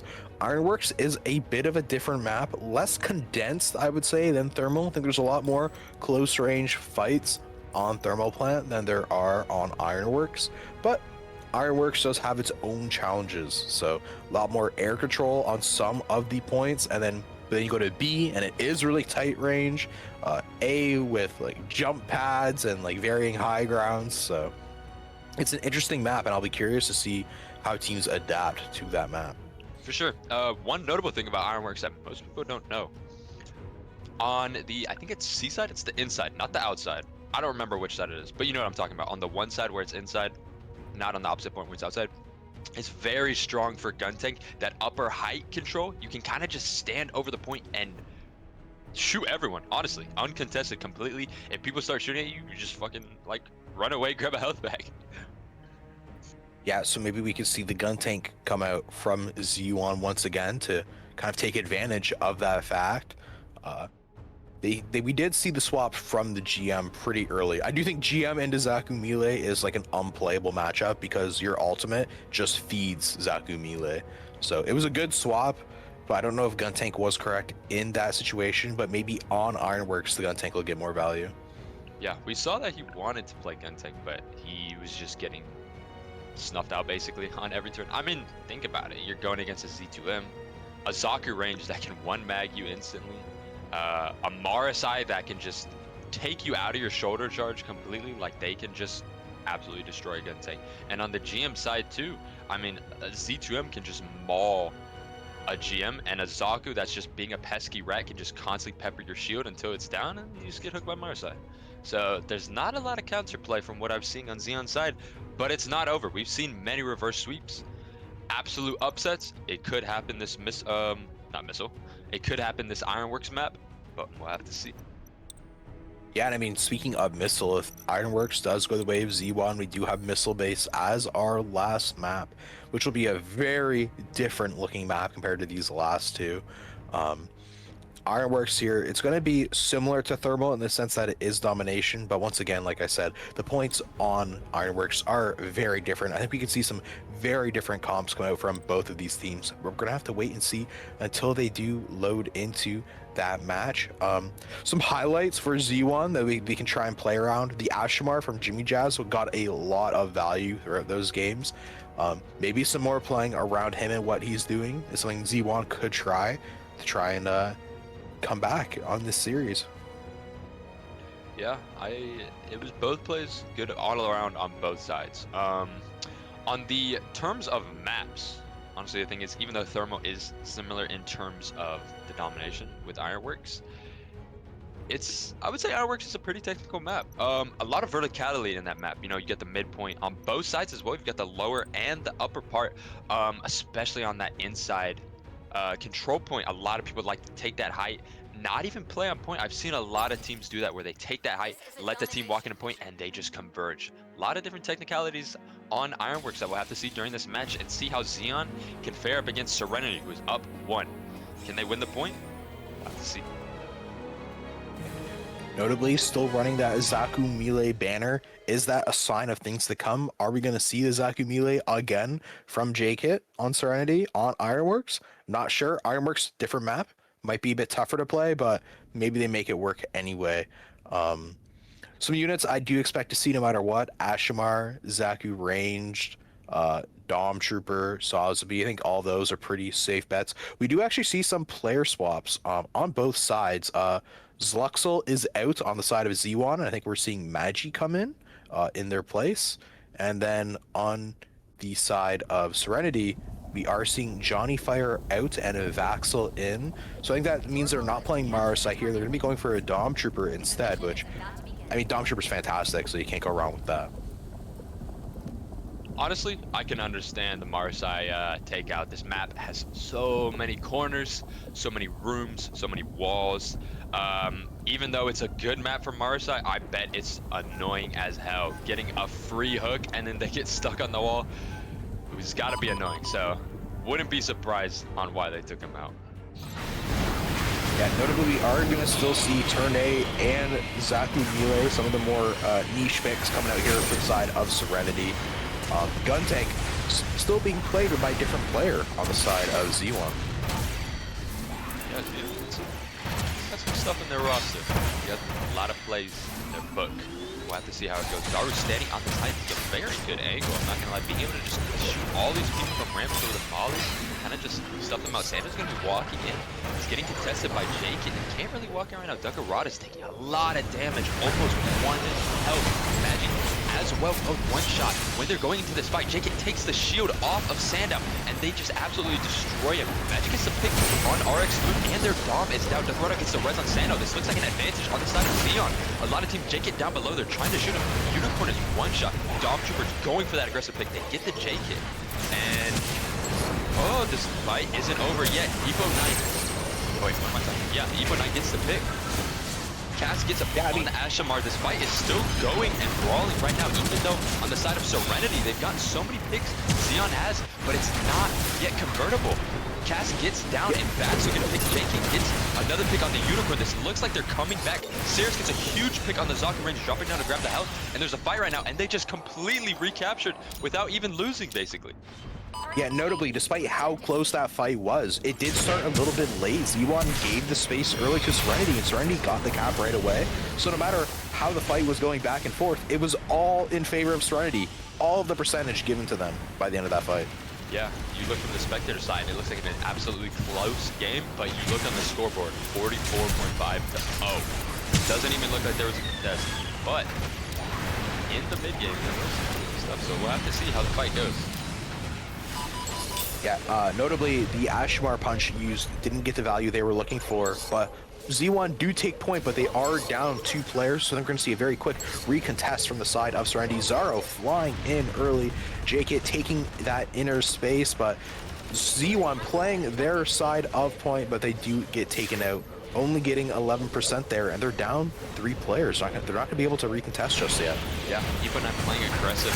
He did miss that Zaku range ult, but it doesn't matter. RX Moon Team's just completely dismantled the rest of Z1. And the Zaku range just able to get out. He's getting so much free damage. Oh my gosh, 1 shot, but he lives and gets out. Popped his ult this fight, and he's already got 30% already. He is being a rat. Evo 9 on a huge kill on Cass. He's just being uncontested, running around 46%. That was like, what, 3 seconds ago where he was at 30, getting so much damage, just walking around, doing whatever he wants. Look at him, peppering the team while they're already rotating to A, giving the comms saying, guys, they're running back and spawn, let's just go. Evo 9 with another massive kill on Jimmy Jazz. He's just walking around, doing whatever he wants, grabbing the heals, being a annoying rat, and he knows the Unicorn is segregated from the rest of the separated. I should say not segregated. And they're split off. They're trying to take this fight on A, and Evo 9 is giving him so much information saying, guys, I have the Unicorn in spawn. They already have 2 people down. We can just walk and take control of this. Cass gets down, Duckarado down, and Sandow down. And they're just completely split on the side of Z1. Serenity just able to take all the control, knowledge, and information that they want in this fight. JK just going for a cheeky 2K. Now, you run away from Evo 9, who's riding your backline, and you walk into the loving arms of JK with a Zaku Mile ult, who just fully denies you point. There is just nothing Z1 could do there. They're just being corralled into a pen and eaten alive. There was like no way for them to get into this fight. 5% left. They do have to recontest here, but only 4 players up. I don't know if they're going to have time to even touch on A. Nope. They do get a touch last second, but Turn AL does come in response. They are doing what they can to deny the space. Magi doing his best, but he goes down, and that's the first round for Serenity. Yeah, and they just pop everything. You saw on the side of Zeo Unicorn and the Zaku died with their ult. They were trying to maybe think, guys, we have 2 people down. Let's see if we can go with a massive Zaku ult, but nothing happened. They're playing 2 split. 2 controlling on that side of the point. They just couldn't pop anything, and they died with their ults. Serenity absolutely held this first point. Yeah, and I mean, like, even the little bit of percent that Z1 did get on this map over towards that C point, it was sort of just like here, take these points, we're gonna take our picks, and then we'll just win the rest of the point. So it's like they never even won a full team fight on the side of Z1. It was more Serenity gave them some percent so they could win a fight. So a really dominant first round from the side of Serenity. Notably, Epo9 topped that scoreboard, and we definitely saw it. Oh, 100%. He is being so annoying, and it just doesn't seem like they have a counter match. He's going to switch to this Mara side to try and see if he can counter the Zaku range, because that guy is being an absolute pest. They keep the gun tank, Dom. Everything else, just trying to change that Mara side, see if they can counter that Zaku, because that is a prevalent problem. And it can also do pretty good numbers against the Z2M as well. Yeah, like I do think like the Marasai is a better counter for the Z2M more so than the Zaku range. I do think range is a lot of ways to dodge that hook, 3 dashes of smoke, but we're gonna do what they can. They have to do something in this fight starting for this B point. Yeah, they're just gonna Stand out already taking a lot of damage. Yeah, massive damage. They can just pepper these guys. They're gonna have to back off Sandow, losing that kind of corner angle. He's gonna try and grab health. Cass running in, but Cass one shot. A lot of side on C on one shot. Sandow, Cass, and Darkroda all one. Equinox, yeah, it's just a full absolutely hold. They look at the health difference. Sarah's the only guy below half health. Everyone else just sitting in corners, sitting on this high ground, just shooting. And then once they get everybody low health, they just completely converge, and it's just over like that. Forget the health. Look at the ult percentage. Jake 70% to his Zaku. Wow. Already. That's going to be terrifying. He might have it for this first point fight. This guy is farming on meanwhile, Z1 fighting over this right health pack so far, trying to take some space on their side of point, but Dr. Rada is already taken out by a Pale Rider grenade from Saris. Z1 coming in on that Gundam, clicks E to not get flailed, and gets the kill with the Heat Hog. And he's got so much health and close to rage, he's just standing here doing whatever he wants. Yeah, there just is no response to the J-Kit Zaku melee on the side of Z1. Already Serenity setting up on A. This is looking pretty dominant. They're already set up on A. Z1 coming in from the side, but a Zaku melee ult comes in. Oh, massive! Huge plays, gets the Dom, gets the Unicorn, walking him down. I wish he could have got more. Gets the Saws. It would have been beautiful if we saw a 5K. 4K is enough, but that looks so nice. Yeah, and just on the side of Xeon, Serenity is just reading them like a book. They're seeing, they got these people on these infos saying, guys, no one is going this main. They have to go in this tunnel, and Jenka is able to just maul them down. They're being read absolutely like a book. There's no complex strats being played, no splits, no 2-3 here, this, that, there. It's just all stacking on one side, and Serenity is seeing it so prevalently for how they're fighting right now. Ashmore tries to go for the pick. He doesn't really get anything. Even if he did, I think he would have died. He's in there by himself, and we're just seeing 65% of this. Saris going crazy with a massive double. I wish it would have been a triple. W Saris, though. Their team is just full holding everything. Yeah, I mean, notably, Z1 aren't even close to building some of these ults they would need to respond and kind of take this percent back. The biggest one they have is Duckerato's Dom ult, but it's only at 77%, so they need to try and build that for this B point fight if they want a chance of getting back into this game. Yeah, they're coming up close on a Gunting and a Saz. Really, what can you do when you have a Zaku? Saz tries popping something, that Zaku will counter. Zaku's down, and Ashmar gets a huge triple stun. He gets a couple kills. I don't know if he can truly finish it. He got 2 right now. It's already a 5v3. So even if he did get a huge triple, got the double, it's still more than enough to just tell Xeon to back off. Jake with another ult. This guy is absolutely farming with the Dom Zaku melee combo to finish off those people. I'm not gonna lie to you, that seemed a bit overkill to me, but with how they're playing right now, I don't think they give a damn. I mean, I don't think they mind popping their ults because they know they have turn A ult just here for this last fight, and the turn A ult is popped. I don't know how Z1 are going to contest, and the answer is they're not. That is the game and series for Serenity. Oh, that was a full-sided Serenity. Yes, that was completely. Yeah. That was a statement from Serenity. They don't need that upper bracket reset.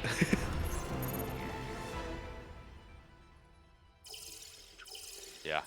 Jake with the MVP at the end. The Zaku melee MVP. Yeah, but Why like was that? honestly, all of Serenity kind of just dominating that game. I think every single player kind of had their highlight moments. We saw the value of that turn A ult at the end, totally denying a recontest. We saw Zaro farming the entire game. Saris, Pale Rider, Hades getting a lot of value for that second fight down that round. Zaro with the Ashamar doing a ton of damage the entire time. And then, of course, we saw the Zaku melee going crazy. And Smoothie King on that Sazavi just being a huge damage sponge. So great play all around. Space opener for JK. It's kind of funny if you think about it. All right, normally when you think of Dom and Pale Rider, you think of that's the main combo for the team. You know, you pop that Dom, you pop that Pale Rider. Normally Pale Rider is the one getting all those kills with the ult, but unironically on this team comp, because it's JK and JK only, that guy is the one with the main ult killing, which is honestly kind of crazy. The amount of util he got with that ult, never seen before. Oh, that was a lot of value. Serenity playing very, very well, looking like the clear favorites to win this whole tournament, and they're going to be moving on to our grand finals. So it's going to be up to Principality of Z1 to fight against GUNDAM down here in the lower bracket to try and get a rematch against Serenity if you're Z1, or potentially have GUNDAM come up and have their own match against Serenity and see what they can do. It looks like, though, we're about to go into a short break, so we'll be back momentarily with our next match.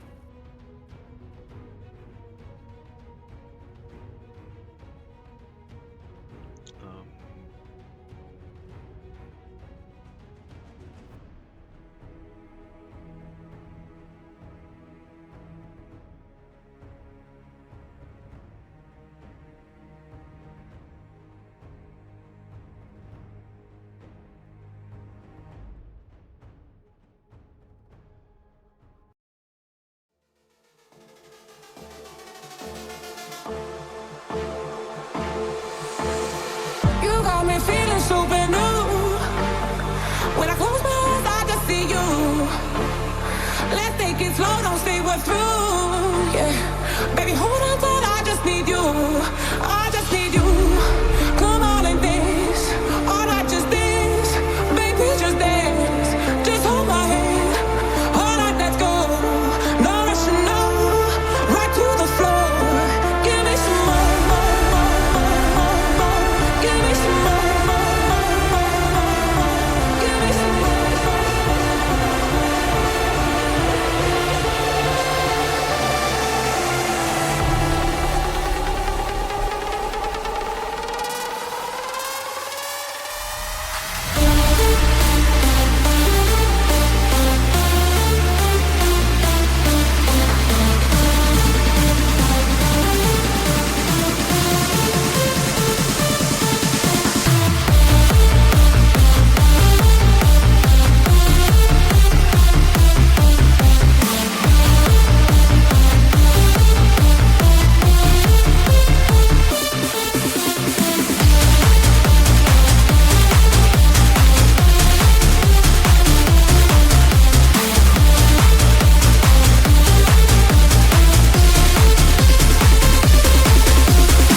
You got me feeling super new. When I close my eyes, I just see you. Let's take it slow, don't say we're through. Yeah, baby, hold on tight, I just need you. The Side 7 Rising Stars 2 tournament. We are now in our lower bracket final. We're going to see the Principality of Z1 fight against the second coming of GUNDAM. We saw both of these teams play earlier today. GUNDAM with a solid 2-0 win over the team GM Geeks. Meanwhile, Principality of Z1 with a rough loss in the upper bracket against Serenity. I think this game is going to be very interesting. 100%, 100%. Honestly, I think Xeon is fiery with revenge, you could call it, I guess you could say. After that massive loss, it's gotta, a lot of fire within them. Be like, guys, on the ropes. Let's get it. I feel like they could come back, honestly. This could be crazy. This could be crazy. Hear me out. but I could imagine a world where Xeon wins this, comes back and reverse sweeps the championship. They lift the trophy, $1 million prize pool. They all cry, crowd cheers. I could see it.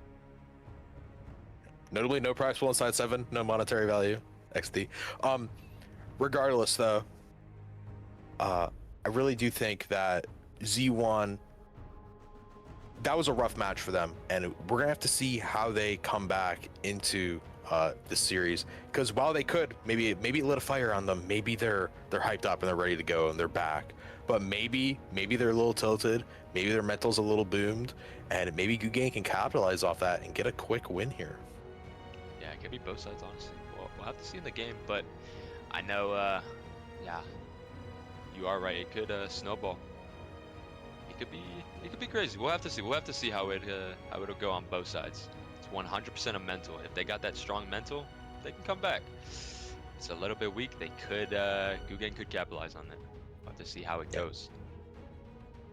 We do know now, first map is going to be Thermal Plant for this series, so a little bit of a rematch for Z1. They just played in this earlier against Serenity, and it did not go very well. So maybe they'll be able to run it back here, and maybe it'll go a little bit better, but we'll have to see. After Thermal Plant, we're going to be going to Mountain R&D, so very domination focused these last 2 matches. And then if we do go to a map 3, we're going to be going to Underground Command Center, otherwise known as UCC. Some strong maps. A lot of these teams are running these domination maps, and I think we know why, right? We saw a lot of massive, runny, aggressive plays. You know, Soccer, Z2M, Susan on Soccer. A lot of those flyers that can just suffocate you on these domination maps. There's a different variety in these comps, but a lot of these teams are playing aggressive. Yeah, I do just think that there's a lot of comfort for these players on domination. A lot of these suits, some of these more brawl heavy maps, I think the players just find a little bit more fun to play, or it just is more comfortable for them. So we'll have to see how it turns out here. We are seeing the United Gun Tank banners for the Principality of Z1. On the other side, GUNDAM not united at all. I favor Z1. I do too. Unity is strength, and GUNDAM are not running anything together. Yeah, I'm going to be interested to see what the comps do look like here. We are seeing Soccer on that Susanoo, like we did mention. Unicorn coming out here as well. Notably, Oguri Cap onto the Barb, not the Pale Rider anymore. And then we are seeing a Dom Trooper there as well. Oh, maybe an Exia. Might be a little bit of a switch up. On the side of the Principality of Z1, we are seeing Jimmy Jazz back on that Ashamar, where he was doing a ton of damage. Duckerata back on that Dom Trooper. And then Zlus on the gun tank once again. Hold on, we're seeing a Soccer versus Lux gun tank fight. Hold on, Soccer not on the Susan, which is pretty surprising because Oguri Cap on the Barb and or Exia. Oh, never mind. Back on Susan. Rest in peace. I was low-key hyped about the gun tank v gun tank, but no more. It would just have to be Zlux solo carry on a gun tank. Notably, we're seeing the Hyperion here come out from the Principality of Z1, but I think into a Susanoo, that might be a mistake. Yeah, 100%. We're seeing Rat push up a lot right now. He's trying to take a lot of space. Lux and the rest of their team are kind of suffocated. They haven't really pushed up in this area. Jimmy Jazz is going on live in the height, but he doesn't really get much information. He doesn't do too much. They've already kind of controlled the entire area. And you see, oh my gosh, wait, never mind. Slux, massive triple amount of kills. Double kill and massive damage. Soccer going in for Susan. Gets a one hit, but doesn't do much. Holy, I don't even know what just happened. I just know Zlux threw the cannons and it literally wiped out 3 people in an instant. That was kind of crazy. The gun tank value there was extraordinary. The cannons from gun tank did a ton of damage, and the shoulder charge came in to bring in the rest of the team. Basically a dom ult, and they were able to take C point with that. Oh, yeah. Maybe Soccer's Yeah, pretty weak. we are seeing GUNDAM try to come back in here. They do actually retake the point, but kills are going back and forth. Notably, Oi has popped the Pale Rider Hades, but he is actually taken down by the Ghost of GUNDAM. And they do have one contesting still at the bottom here, getting a lot of percent even though they lost this fight. Principality Z1 clean up at the end, and overall end with a good amount more points than GUGANG. I think GUGANG are pretty happy for Z1 to have used Pale Rider ult and then only get a little bit of percent. Well, Gurikap goes in with a very aggressive play, tries to maybe get something, but doesn't really get anything. Soccer down as well, 6v3 on the side of GUGANG. Slux is just walking around with his gun tank. This is a completely different team than we saw before. Maybe it's just because they were going against Serenity, but they look very strong in this opportunity. Yeah, I mean, we're seeing the Hyperion value there too, fully denying the Dom splash. Maybe the Hyperion swap was actually something that they thought about more than I did. It's working out well for them. Zlus also with the gun tank ult to take out Soccer. Melee Suit's known for having difficulty dealing with the gun tank ult, so that was a good target prow by him, and that will stall the pushback from GUGANG. Already earning a ton of points from this capture. GUGANG finally coming back in. The Hyperion also looks like it captured a ton, confirming the kill at least on Ghost of GUGANG. On this one, it's a pick with the Pale Rider, and you have Rat running down against the Sazabi. They look to be getting a lot of picks right now, but honestly, they haven't really converted points too much yet. They're still fighting, and you still see Oi holding it down. 1v1 against the Pale, and he gets the points. They still haven't even lost a point so far yet. It was literally one guy left, and he was able to waste enough time for his team to basically come back.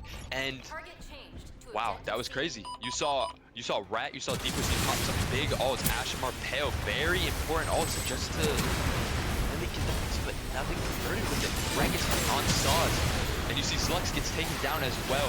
They are trying to play aggressive after their little misslip on that B point. They want to hold this. No, I think Z1 cleaned up a mistake they were making last series, which is that during fights, they were letting the other team kind of recapture the point. And so during that whole fight, the other team's gaining points. They cleaned up that mistake here, it seems, and they're the team that's able to hold on to point mid-fight and keep earning points the entire time the team fights happen. Goes to GUGANG, has popped the Dom ult, trying to take this point, and so far, GUGANG do have the point. And we're seeing a lot of ults pop out. We have Sando, we have Oi, Dom on the enemy team, the Unicorn, but it looks like it's in favor of Xeon.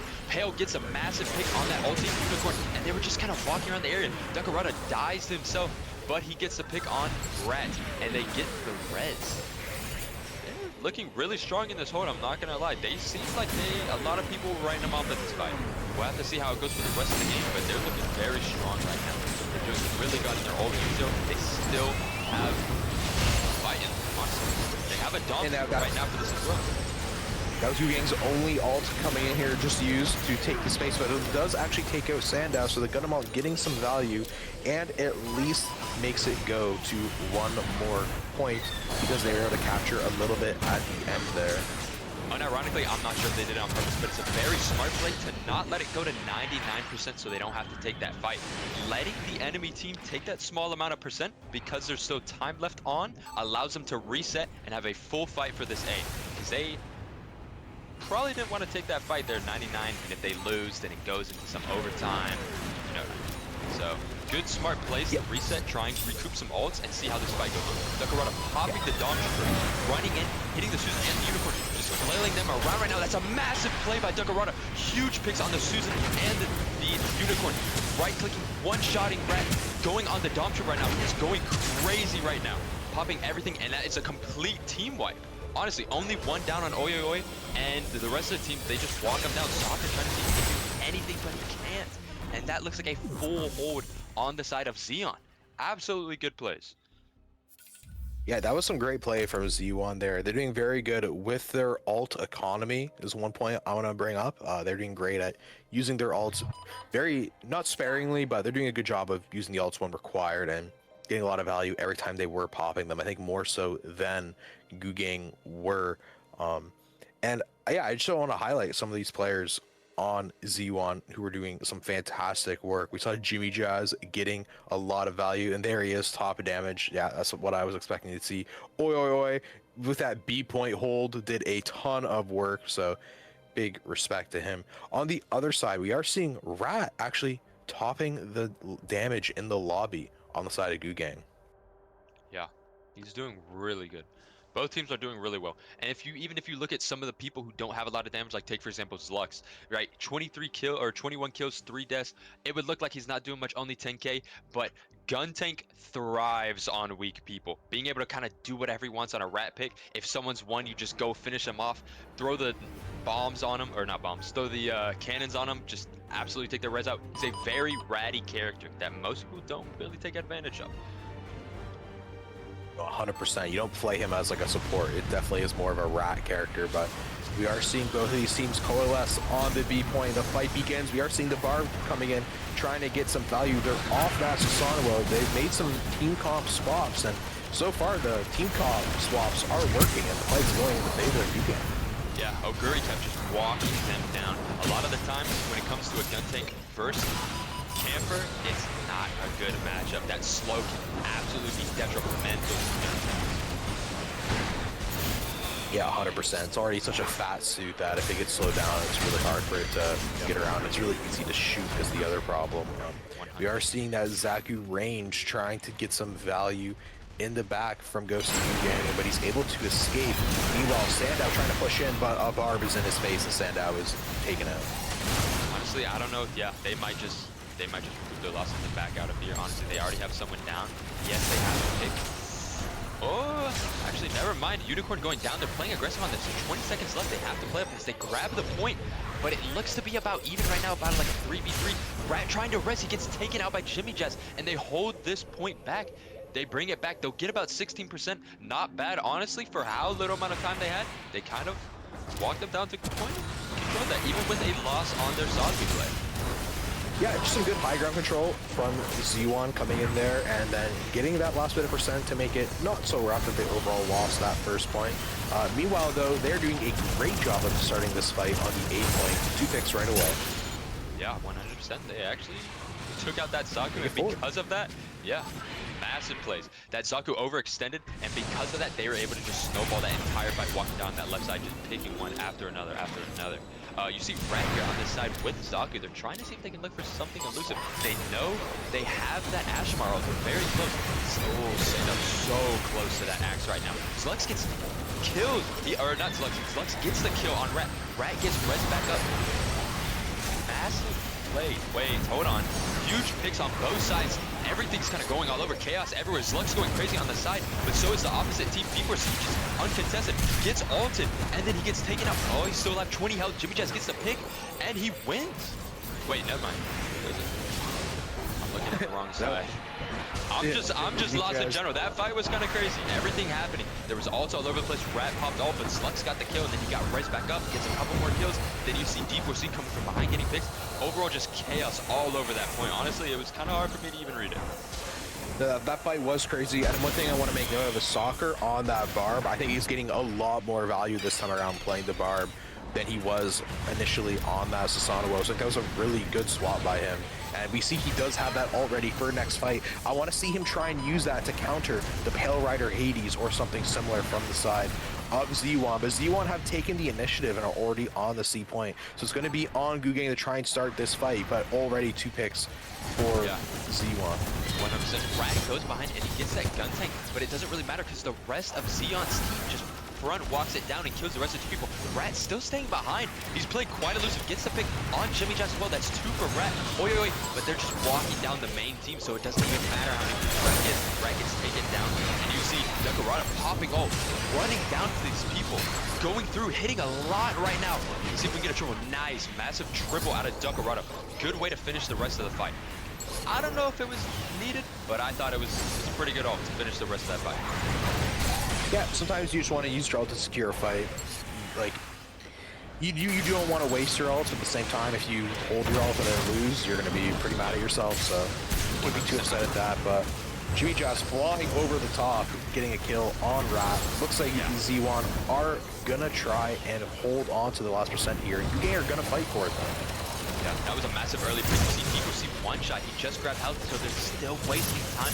13 seconds left on the point. D4C gets a pick, but honestly, what even happens if they get this point? Nothing much. They don't even try to contest it. Soccer is flailing around the Hyperion, and they're just going to say, let's just let them have the point. Honestly, it's like, what, 10 seconds? It's not going to really do much. So they're already going to start moving over to B, taking that high control, and they have full area control of this. That Unicorn is one shot. Barb gets the hit on Jimmy Jazz. It's a massive play, especially for Barb, but you still here getting the pick on the Unicorn. Ghost of Guggen running around with Zaku. He's one shot completely. Oh, I thought he almost got out from Hyperion. Hyperion finishes him off. Soccer just trying to get some picks right here. His Lux kills the camper, and it just seems overall, you look at the health and you look at the people, Xeon is just holding it down. Barb trying to do something, but he's just getting suffocated by the gun tank kill, just peppering him completely when he goes in. Full hold right now. Unicorn and Barb down. It's 64%. They're gonna have to wait a little bit before this fight happens. They have a couple ults. You have a Zaku, you have an Ashmar, you have a Unicorn. Close to a camper and they're close to a Barb. A lot of ults are gonna be happening down this fight. I think people are just kind of waiting for the main fight to happen. You see a lot of people staying on the side. Ooh, they're close to the half point on capture zone. You see Ghost of Guggen going for the grab kill on Dom, but it doesn't matter. Dom hits him with a bomb. A lot of fights going down right now. Gurikap flying down, gets the pick on Sazabi. Soccer one shot trying to fight Slux. Slux running through everyone. They get the kill on Slux. You have a lot of people down on Xeon's side, and it looks like barely it could maybe win, and they could hold this point back. Yeah, nice hold. Soccer pops up pretty late. That's bad of an advantage on the side of Guggen. I think that Xeon might take control of this. They're close to the Dom mode. Massive pick by Rat. That's huge because if you can deny that Dom, massive ult on Saz, but it gets blocked by the Hyperion. Rat down. Now it's a 5v5. They're no Dom and they have no Ash on both sides. Or not on both sides, but on each individual. Oi with the Hell Rider ult. They're very close to that Dom mode. I think they're just gonna wipe. They're just going to wait to try and get this ult, and they're going to combo. They're going top right. Ghost of Guggen doesn't even know. He's getting hit around by the gun tank. Fight's going all over the point right now. You see G4C popping out. Slut's on point, getting taken out. You have the Hyperion getting the ult. But Oguri Cap, and they look like they're holding. They got a touch. Oi, on point. Kills Soccer. Going crazy right now. Gets a double right now. He's one shot. Jimmy Jazz still alive. He gets taken down, but everyone's won. I don't know if Jimmy Jazz can hold this. Hyperion gets taken down, and it's a 2v1, and they just barely hold, but he's touching point. Dakarota, they come back. 3 people alive. Gets the pick on the camper, and they're running around trying to get the Zaku. 3 people holding that point. The comeback is actually crazy that they touched last second. Soccer trying to go for an ult. Gets it on Sando, and then you have Guntank and Zaku going to the left side. Dakarada down. Guntank and Zaku just trying to hold. Hyperion now back on the point. It's just Hyperion and Saz. Zaku ult from the back. Massive play. And now it's a 2. Huge ult, but can they touch on point? Massive by Jimmy Jazz. 3k ult. And then you have Hyperion and Jimmy Jazz just holding it down on point. And they are able to re-hold that. Barb touching last second, but can he really do anything? He's won, and the rest of the team take him out. Massive plays on both sides of the team, and it was an insane Dom ult to just barely touch that point to re-come back. That was a crazy ult and a crazy fight that just happened. What an unbelievable final fight for the B point there. That was absolutely unreal. That Dom ult, like you already highlighted, coming in to get the team onto the point and get that final touch so the fight would continue. And then Jimmy Jazz with like a 3k Ash Punch to clean up the fight finally for Z1. Guggen put up a crazy good fight there. And even though the map is over, I'm very excited for map 2. I think this is going to be a close series. Oh yeah, 100%. Yeah, honestly, even though those ults were really good, it came down to these clutch, massive, having to be 3+ ults to really even come back. And that Dom ult barely touched. We couldn't see it from behind, but I honestly thought Guggen had that point secured. They touched it last second with the Saz and that Guntank combined, and they just came back. But then you saw that Guggen retaking that area control again, and it looked like Guggen were gonna get it, but then Jimmy Jazz came in with the clutch 3-man ult, silencing the rest of Guggen, and they were able to close it out. Yeah, so I do think, some individual heroics from the side of Z1 to save them for that second round of Thermoplant, which to me, it does give me some hope for Guggen. We saw Guggen do some pretty big adjustments there to their team comp, and it was working really well. Like the one I already pointed out, the Barb swap from Soccer, I think he got a lot more value there.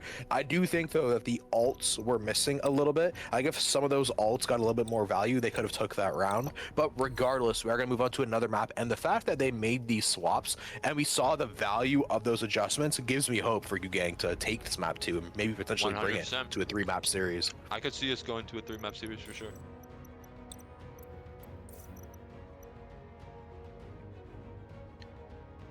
So notably now we are moving on to Mountain R&D Lab, another domination map similar to Thermal, but we are going to see some big comp differences on this map. Most notably, this is a double flyer, can be very powerful here. We saw the power of that earlier today when GUGANG were able to win on Mountain R&D playing the Zeta Ashamar. Honestly, I think this mountain could go both sides. Like, yes, you look at the score of that thermal, it was 2-0, but in the game, in the rounds individually, it was close, right? A lot of these fights coming down to these 2v2s, these 1v1s, these 3v3s, like it was very close back and forth. You'd see Xeon get 2 picks, and then you'd see GUGANG get 3 picks, and then it'd come down, res a couple people. It's just overall crazy. We'll have to see how it goes in this next fight. Yeah, like definitely expecting a close match here now that kind of GUGANG found their footing after the rough round one, I would say. But regardless, I do think Mountain here is going to be a very, very close map. A little bit of a different map though from Thermal Plant. While they're both domination, Mountain a bit more open than Thermal. Thermal has a lot more tight corridors. Mountain not as much so outside of that B point. So I do think we're going to see some comp adjustments from both sides. For example, I think that Sonowo from Soccer could get a bit more value here potentially than it did on Thermal. We'll have to wait and see how GUGANG really want to play their comp. 100%. One thing to note is this Lux was doing a lot of work on the gun tank, right? And you saw in that first map, right, they swapped to the camper, but notably, gun tank is still pretty good into a camper and a Zaku, right? He's able to pepper a lot of those weaker units, and camper doesn't have any smoke, so he kind of has to run away. But we know Soccer is good on Susan. We know Aguri Cap can play camper. Those two combos together, if they run it, can destroy gun tank, right? Make him absolutely useless in the fight. The slow from Susan and the slow from camper, they can just completely destroy him. So we'll have to see how this comp goes. If they realize that or not, I wonder. But we'll have to see how the comps play out and how the map goes. Yeah, gun tank already a pretty fat unit with a big hitbox. If you make him slow too, he has no survivability. He gets destroyed so quickly. And Camper notably does a lot of damage, so it is a lot on can the Camper close the distance quickly, because if he can't, like you said, no smoke on Camper, so he's not as survivable, and he could get taken out by the gun tank peppering over time. Notably though, Mountain, there's a lot of health packs all over this map in the set locations. If we do see the Camper come back out, do you think it can get the value they need on Mountain R&D? I feel like it could, right? The thing is, they were running on Thermal, they were running Zaku, Camper, right? I don't know if they're going to stay in that comp, but if they are running a lot of these, these evil units, lurking units, these Zakus, these Campers, these Susans, a lot of these units are going to be running for these health packs, taking these health packs. And if honestly they can take control of the map, they can take control of the enemy team side's health packs. And that can reduce the fighting potential of an enemy team by tenfold. Taking their health packs, wasting their time, dropping them low so they can't even get their health back up, can waste a lot of time and can convert a lot of percent to a win even. Yeah, I think we'll have to see how they utilize these units on this map. We are just waiting for the players to get ready so we can go right into this. I'm really excited to see what the players do on Mountain. Notably though, Mountain, we could see the flyers, so it could make it so some of these units, like we were just talking with the camper, do kind of get swapped out for some of those flyer units instead. Yeah, honestly, we could see this game going anywhere. We saw Aguri Cap run a lot of different units. We saw him on Gundam for a little bit on Thermal. He was running Barb. We saw a little cheeky play of Exia. He didn't really play it, but he swapped to it. So maybe. Yeah, both teams have a lot of different characters they can run and a lot of different suits that they can play. I feel like there could be a lot of counterplay, honestly. Like they run one comp, other team swaps, run to some flyers or something, and then the other team swaps because of the flyers. I feel like there could be a lot of different stuff because both these teams were swapping a lot. Lots of swaps from both these teams, showing the flexibility of these players, right? I feel like in Gundam Evolution, most people don't really end up being one tricks in this game. Usually there is a lot of variety in the suits they play. Like we saw with soccer, being able to play Barb and Susan, both melee suits, but both different suits. I do think probably melee is the only thing that kind of gets one tricked, but usually for every other character, people generally play a variety of suits, which means the team comps can change drastically throughout a match.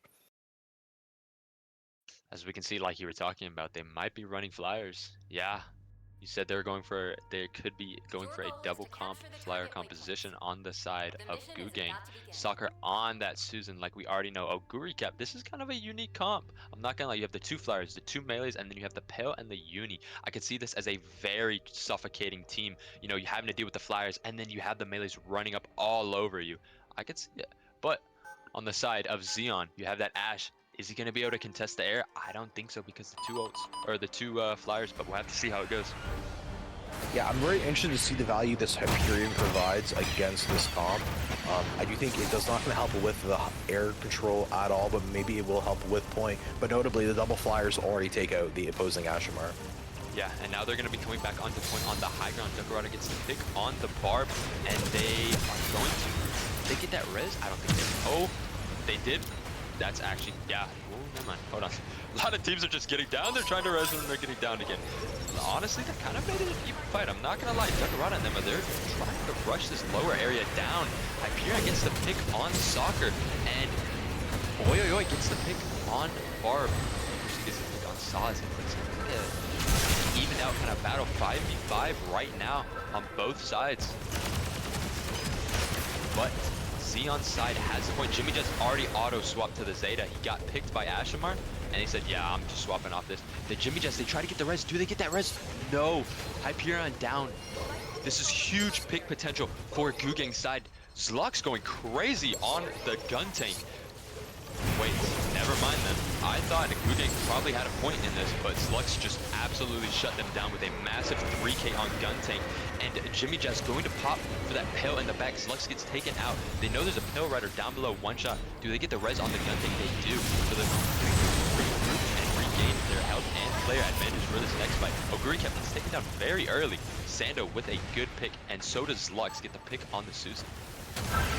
Yeah, some great play from Zlux on that gun tank. Going for the 1v1 against Rappa is taken out in the end. Unfortunately, going for that charger didn't work out. Yeah, but like I said, you did already see the Ashamar swap. They understood that the air control just, it's not possible against a double flyer.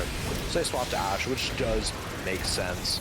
But we're moving on to this C point fight, and already Z1 taking point control from the get-go. Oguri Cap. Yeah, big kill on gun tank. Right now, Rat goes for an ult on the Pale Rider. Duckarada one shot. He tries contesting that, but it's pretty weak. Gets the pick. Unicorn takes that out. Sando, oh my gosh, that was a huge pick on Zeta, but nobody was there to capitalize on it, so it was kind of wasted. Sando has to back off. They're chasing and running him down right now. That is crazy. I'm not gonna lie, Zeta trying to see the sauce, but he... Oh, Jimmy with a charge kill on the Ghost of Goo game, but Rat is gonna res the Zeta. We are seeing a lot of attempted reses in this game so far. Yeah. They're starting to go better. At first point, everyone was going for reses and then just dying as well. But here we're finally starting to see the reses actually pay off. And Ghost of Gugang kind of coming back into that fight. And Gugang do take that point overall. And now we're moving back to the A point. We are not playing B at all this map. Calling it now. Nope. Not once at all, honestly, with the way things are going right now. Just back and forth and back and forth.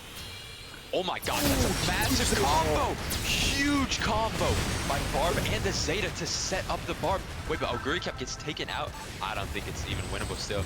Yeah, they're just walking down. That is a crazy combo. They were all in that corner.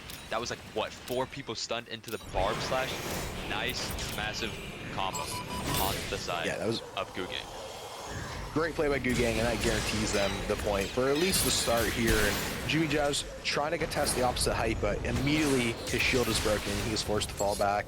Zlust uses that gun tank ult, but it is shot out of the air by cut for Gugang, the unicorn player. Meanwhile, Jimmy Jazz with the Zeta ult. Oh, but they actually all got out of the way. Yeah. The placement was good, but they all backed up. But they all backed up into Sandow's Saws of the ult and were peppered by the funnels, and they fell. And that is the point for Z1. What a good recovery based on that. He popped that Zeta ult, and you would think it would be huge, but it was just outside of the area. And because of that, they knew they were going to back off. So Sandoff plays on that aggressive act and is able to clobber them from behind. It was an absolutely amazing recovery on the side of Zeon. And, you know, we see Soccer popping, we see Sono all trying to get some value here. A lot of damage on Rova, and they are taken out. But that's kind of the end of the Susanoo wall here. Maybe popped a little bit early. I don't think that fight was too important because still Z1 are going to be playing below C currently, while Gugang is playing on top of C. So it's going to be more of a retake from Z1. I'm very interested in how they're going to approach this fight here. Yeah. I'm interested with you as well. We see the Susan and the Barb close on the Guntank. The Guntank is just getting mauled. I thought he was about to get out, honestly. He was pretty weak.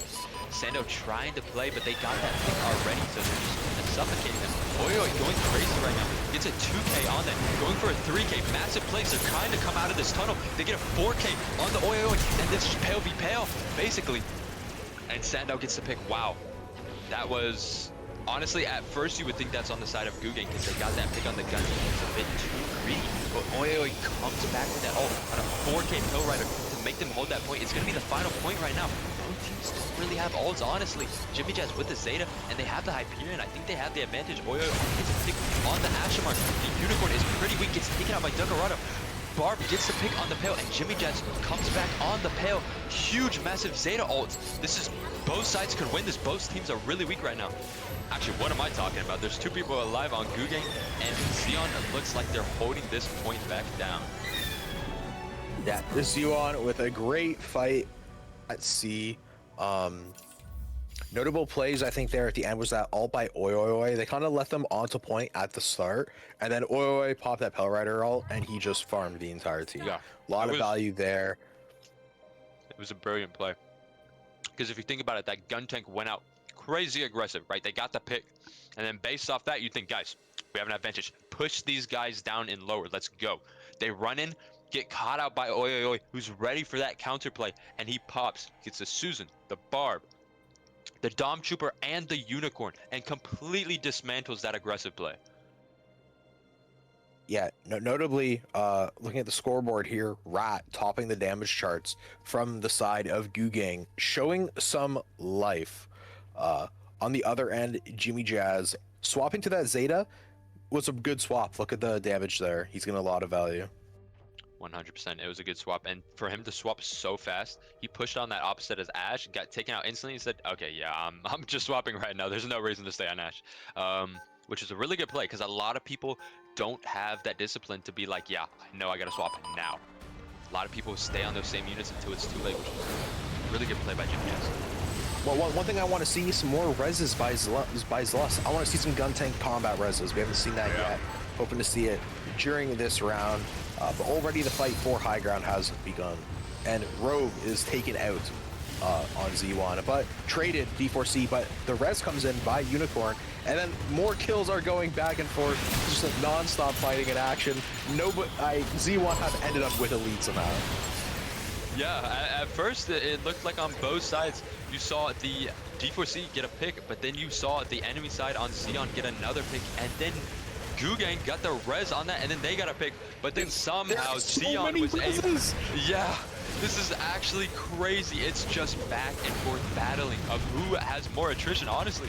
I'm seeing both sides get picks, both sides get reses, everyone's alive, but everyone's fighting. It's crazy. Jimmy just gets a massive hit on Ashmar, honestly. He's kind of sitting here solo by himself. He might get taken out.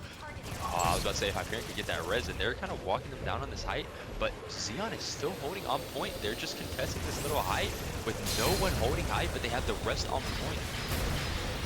Yeah, this fight was never ending, but the entire time Z1 was holding the point. More reses, so, like we just said, that's a double res right there. This is going to be a world record for the amount of reses in a single match. Oh yeah, another res right there. That's 3 in like 3 seconds. Oh my god. Not by the Guntank though, as far as I can tell. Yeah, this is actually crazy, the amount of res we're seeing every single fight. It's like no one can finish anyone off, and it's just never-ending battle. I wonder if that guy's gonna get res right now. Again. Oh, he was close. Oh, almost. Oh, more reses, more reses.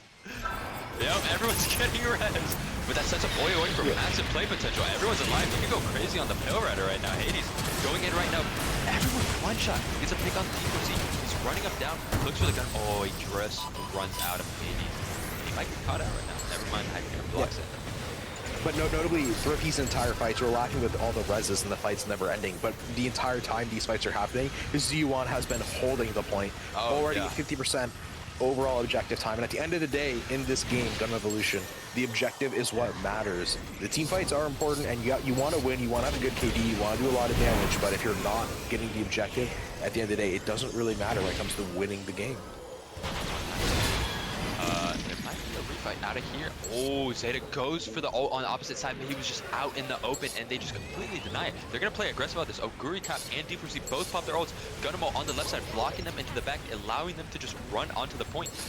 I'm not going to lie to you, they're popping a bit too much ults on the side of Gugang. Just for only 10%, they popped the Pale, Gundam, Ash.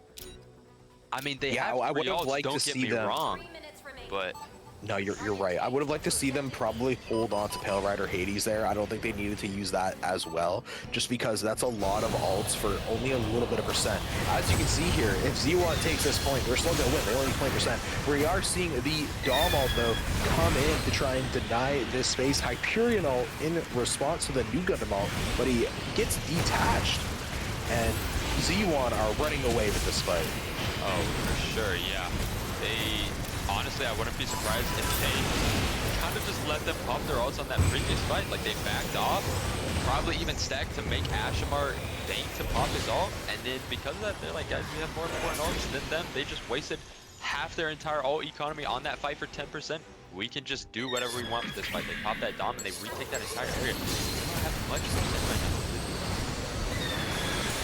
So it's going to be on Soccer and Icon for Gugang to kind of get back in here with the ults, but it's going in favor of Z1 so far. Rat goes down, goes to Gugang on point, is taken out by the gun tank charge. There's nothing he's able to do, and that's the game and match for Z1. Yeah, absolutely, just everything all around on both sides. Absolute insane, but like, you look at the score, you look at the time on the point, and it's just one-sided, right? In-game spectating, it looked like everything was happening. Reds going back on both sides, fights going 5v5, 4v4, 3v3. But then you look at the scoreboard and you look at the point, and it's just decimation. So I know you called it earlier, but I think Z1 are looking reinvigorated after their loss in the upper bracket here. They take a clean 2-0 overall against Gugang, and now they're going to be moving on to that grand finals for the rematch versus Serenity. So an exciting match coming up. Yeah, they looked like, honestly, a completely new team, or maybe they always had it in them and we just didn't get to see it because of Serenity just snuffing them out.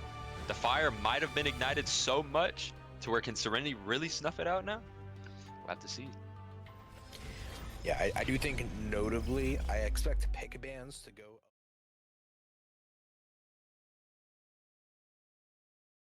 You are going to want to switch up a little bit to try and get a win on Serenity. 100%. They've been given that lifeline. They've came back. They lost in the winners bracket, came back in the losers, and they now have that experience, you could say. They have that experience to know, guys, yo, the maps we played against Serenity did not work. Let's see if we can probably try something different. We'll have to see what maps they really pick, or maybe they stay on the same ones. Maybe they think, yo, let's do it again. Let's run it back. We're reinvigorated. Let's go for it. So we'll have to see what maps they pick, but honestly, it could go both ways. I could see them playing the same maps against Serenity, trying to see if they can come back. You know, they have that passion with them. They have the fire, la passion, you could even say, to come back. It could go anyway, honestly. Notably, we saw. Alright, sounds good. Notably, we saw domination played throughout the last two series, so it feels like it is something that Z1 are comfortable on, but we didn't get to see it against Serenity. So maybe they're going to try and move away from domination but we'll have to wait and see how these pick bans go, because these are happening live now. Honestly, I can only pray, man. I wish we could see some Lunar, man. People hate on Lunar. I like Lunar, but the unloved children of moon maps. People hate Missile. People hate Lunar. I mean, The old tourney one. People hated Ministry. Yep, I was just about to say Ministry. It's sad. I mean, but if you like domination and you don't want to play into Z2M, I think Lunar is your best bet, actually. So maybe we could see a Lunar pick from ZU on here, I to agree, try and Lunar's- catch Serenity off guard. Lunar is a really good map, especially if you're running those snowbally comps. Like, yes, you could think that Z2M is good, and it's not bad in Lunar, but 2 out of those 3 maps is just completely open, and Z2M can just get destroyed, honestly. Like, A is good, right? You get that height and you get the lower where Z2M can stand, but B, Z2M he's just out in the open. He can just get shot from anywhere. C, people can just hold height. If he's coming up that ramp, he gets deleted.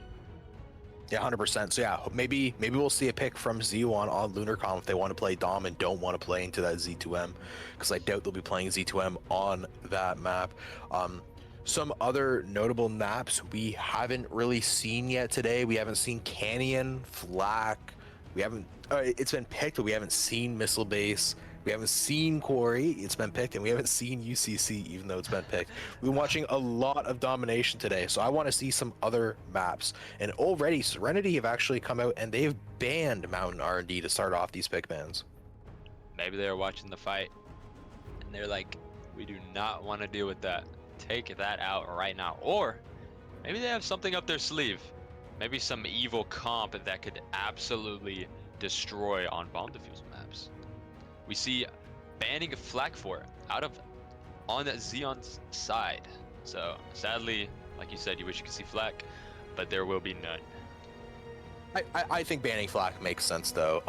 Moon on the side of Serenity, kind of known as a turn A specialist, and Flak 4 is the best turn A map in the game, so it does make sense to get that ban out there. Don't let them play on their best map. Oh yeah, 100%. I'd probably have the same idea. Take him out. Do not let him get buffed up by a map, basically, I guess. Yeah. Notably, the next map banned by Serenity is Colony Trading Post. Interesting ban. I guess it's just the map they don't want to play. Doesn't play to their strengths, maybe as a team, but yeah, it's a map we saw earlier. Did we see it earlier? I don't even remember. We did see it earlier. It was a Gu Gang Serenity. Yeah. No, that was Gu Gang versus the GM Geeks. Oh, you're right. That map, yeah. You're right. W red. Yeah. On the other side, Quarry has been banned by Z1. They do not want to play on Quarry. Fair enough, but no Quarry viewing today. And I believe now with 2 bans for each, I think we're going to be moving on to the picks. So we're going to see what our map 1 is momentarily. Fire and Ice still open on the maps. Ironworks and Conveyance. I hate those maps, but Conveyance. So Ice has been picked as the first map in the series. We're getting out of domination. I could see this could go anyways, honestly. They have Jimmy Jazz on Zeta. This map is a really good Zeta map. Really good Zeta map. Yeah, like Ice or Conveyance is such an interesting map because I think so many teams play it in so many different ways. You see a very wide variety of comps and play styles on the map, so it's going to be an interesting matchup to see how both these teams approach the map and kind of who has it figured out more. Next up, Thermal Plant picked by Z1. They want that rematch. They want that smoke. They aren't scared. Nope. And honestly, I like seeing that. I like seeing that because they know at the end of the day, they just have to be the better team. They have to win. So why are we going to back down from a map we like just because we lost it? Just run it back and they have confidence. And we saw their coordination in that last game. They were very coordinated. Good ult econ, good space awareness, good space control. So I believe in a comeback. I believe in a reverse sweep, honestly. I think going into that lower bracket final kind of gave them some fire that they needed to kind of come back and get back into their senses. Notably now, third map, missile base. So we are guaranteed to see these 3 maps as they are our first 3 in the best of 5. So excited to see that. Missile base, a very interesting map. A map that wasn't really loved during live service, but I think has grown more popular as time's gone on. Yeah, those maps are very missile base. It's very unforgiving. It's definitely one of those maps that don't have multiple really angles where you can kind of push. A lot of those like standard chokeholds where you just have to break through. Yeah. And they're brutal. They're brutal. If you don't have the right team comp or you don't play aggressive enough to push through that stuff, you can just get absolutely denied. Yeah, definitely a map that requires a lot more coordination, which is why I think a lot of players struggle with it during casuals or ranked queues. But next up, Lunar Comm Station, picked by Z1. Our That's what I'm advice was talking taken. about. Yep. Stream snipers, bro. Ban the stream snipers. Yeah, I actually report these guys. They lose a map. Stream sniping not allowed. In all seriousness, though, Lunar Comm, I think it's a pretty good pick for Z1. Plays clearly to their strength of their team, what they want to be playing, which is domination, but kind of negates some of the value of the suits that have been picked by Serenity in the past. That was a pretty smart pick by them.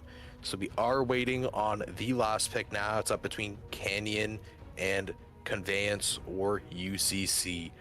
Personally, hoping for... Oh, Canyon been banned, so it's going to be UCC, am I correct? Yeah, UCC is going to be our last map. So that's pretty exciting. I think UCC is a great map to kind of finish the series on if it does go 5 maps. UCC, honestly, one of the most popular maps, I think, throughout the game. But it's a map that we haven't seen played yet today. It's a bomb map. It's got the waypoint. I think it's just one of the most like iconic maps in the game. So 100%. Serenity getting defense on every single map. Very important for those domination maps that they get defense. Ooh, yeah, this would be intense, especially defense on Conveyance and Missile. Some really strong maps, and we've seen their defense. So if Xeon can break through, then we'll see how the fight goes. But if not, we know how suffocating Serenity's defense can be. Yeah, I'm really interested to see what the team comps look like for both of these teams on Conveyance. Like I said, there's a wide variety of ways to play this map, so we could see anything. Any suit, I wouldn't be surprised. Maybe I don't think we're gonna see a camper. I think any other suit than camper, I wouldn't be surprised. Putting on the parlay for what suits they're gonna run. They run some crazy stuff. Exia, Methus, like Z2M, Guntank, Maru combo. Win the whole series, that'd be great. I really do think that Methus has some potential on this map on defense because there's so many sneaky turret spots. You could just throw a turret, poke him in the back, play around a corner. People sleep on Methus. They don't know ball. They don't. On the other side, though, Z1 also some potential to spice up their comp too. We saw the flexibility of some of those players like Rovas going over to that Hyperion, and I think getting a lot of value with the swap. We've seen Slots play Jim, play Guntank, so we'll have to see what they choose for Conveyance. I think it might be more of a GM map, but we'll have to see. We will have to see. 100%. I don't know. Quite interested to see what the comps will be. Well, I think there is some stuff that we do expect to not really see change. Like I think Zara's going to be in the Ashmar the entire series. Oi Oi Oi on the Pale Rider the entire series. Yeah. Smoothie King on the Saws, just like Sandow. I think there are some units we can like pretty much lock in, but I think for the rest of the team, there's a lot more variety. Anyway, we're gonna hop over to this map very soon, so don't go anywhere. Don't leave. Don't breathe. Don't blink. Don't do anything. Don't even move.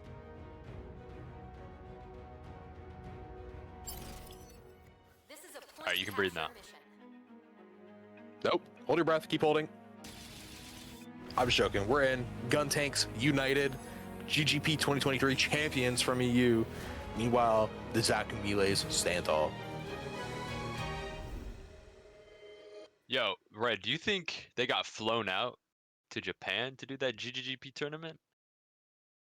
No, they played on ping. Wow, they're just that built different and just one GGGP. Holy. Yeah, I tough. didn't know they moved like that. That's why you can never count them out. You can't ever count EU's best team out. It's true.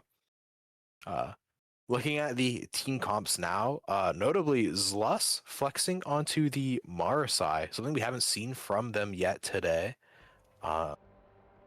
Otherwise, though, looking like the same comp they ran on Thermal, but just minus gun tank plus Marasai, so that's very interesting.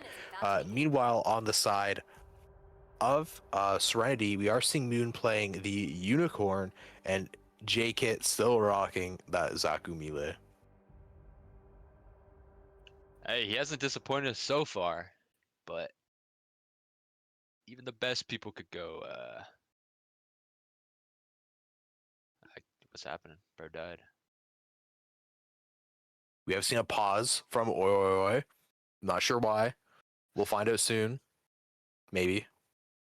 Secret mental warfare techniques? I understand the Xeons. You pause the game because they're already so warmed up. They're like, yo, let's play. Then they pause the game and they're like, oh my gosh, now we gotta wait. Throws the mental off. I understand what they're doing. See?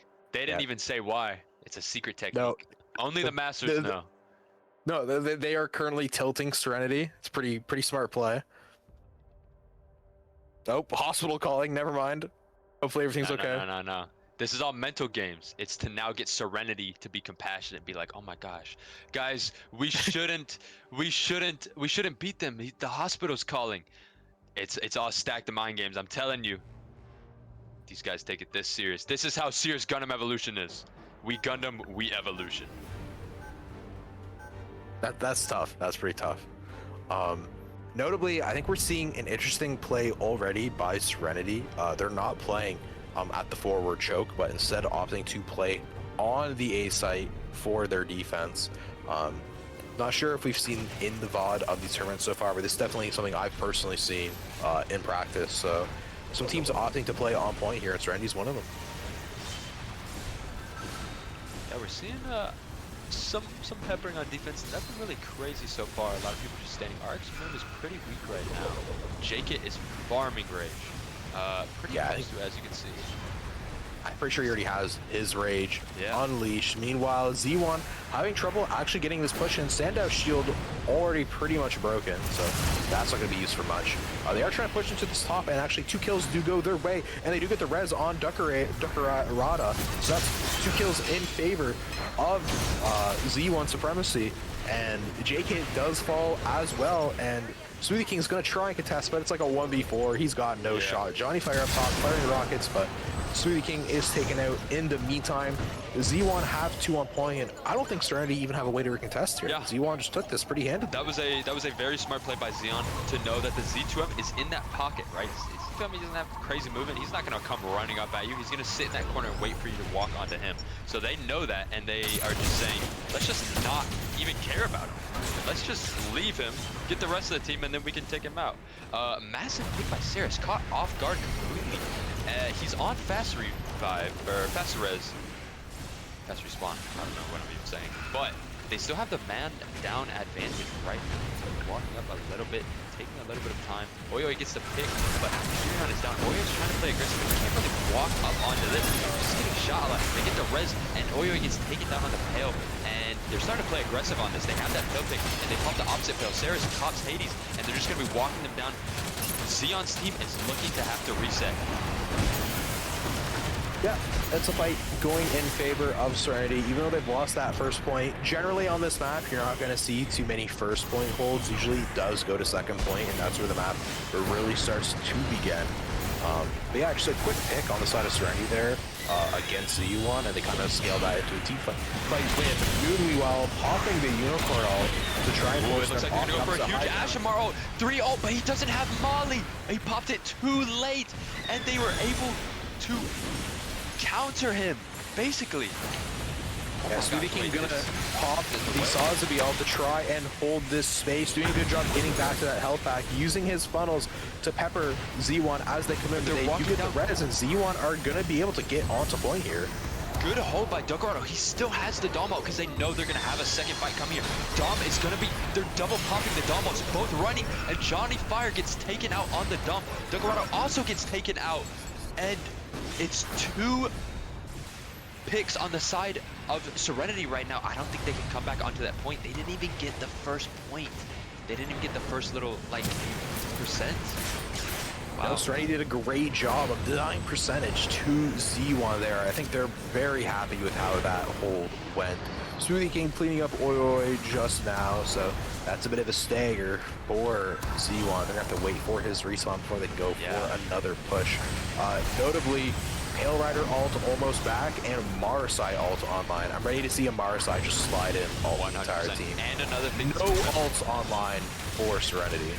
Not to interrupt, but another thing to remember, Moon hopped off the Unicorn and is now on turn A. He's back on the classic suit that we all know for. Yeah, already at 40% ult. He's going to be able to build it. Huge, massive ult! Huge 4-man ult! Hold it. Yep, he was just waiting for that sauce to drop the shield. Massive Marasai ult coming out of Zlux. That is a huge round-defining ult, and they're playing aggressive now. That first time they took that point, they didn't really take that area control, but now they're just walking up. Ooh, can I clear out? He gets taken out. This fight is not over. It seems like it's still contestable. They're trying to walk out a bit. A lot of them are weak. Oi Oi's one, Jimmy Jazz one. You have Duckarado one shot, and I think they're starting to come back on this. After that pick on Zlux, he got too greedy, and that was their entry in back to the point. They got 0.5% off that. 1:20 left. They're gonna have to run back and refight. But I think Serenity are probably pretty happy they're able to stop it at 2 ticks. But at the same time, I bet you Z1 aren't too displeased either. A hook from Zlus, but he's punished when the rest of the team dives in with the player who gets hooked and ends up taking Zlus and Zandow out.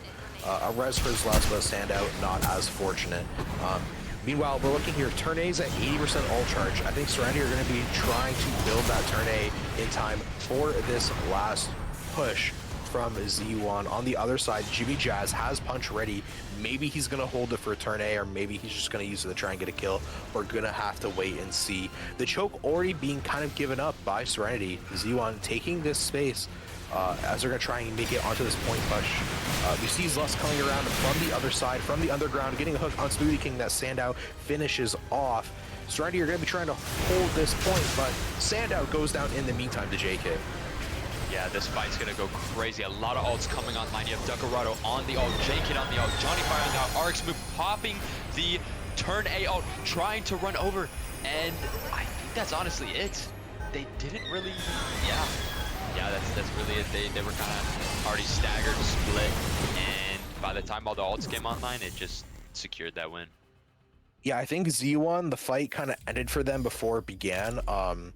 Some of their players were a little too low HP for when the fight started. Like, I think Zlus come out from the underground at like 500 HP. So even though he got that kill on Smoothie King, for example, he was just so low, it was immediately traded. And I think some of these kills they just went in favor of Serenity before the fight could really happen. Like, we saw the turn A all popped by RX Moon, and I don't think it even got a single kill on its own because there just wasn't enough players left on point for that final fight. True. Just a little bit of mistiming, I think, from Z1 there cost them at the end. But still, 60% is enough to win this map 100%. 100%, yep. Yeah, notably, Saris doing a lot of damage on that Pale Rider, but swapping to the Mahiru potentially. That could be some interesting tech for breaking through some of these early chokes. He's throwing a wild card, now he's going Barb. He's just playing around. And then he's gonna go Gun Tank, and then Exia, and then Metis. But then he secretly plays the new unit, the new side 7 unit that was unreleased, and he wins the entire team. That'd be crazy.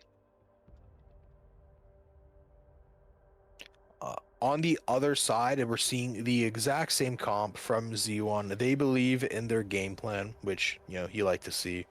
100%.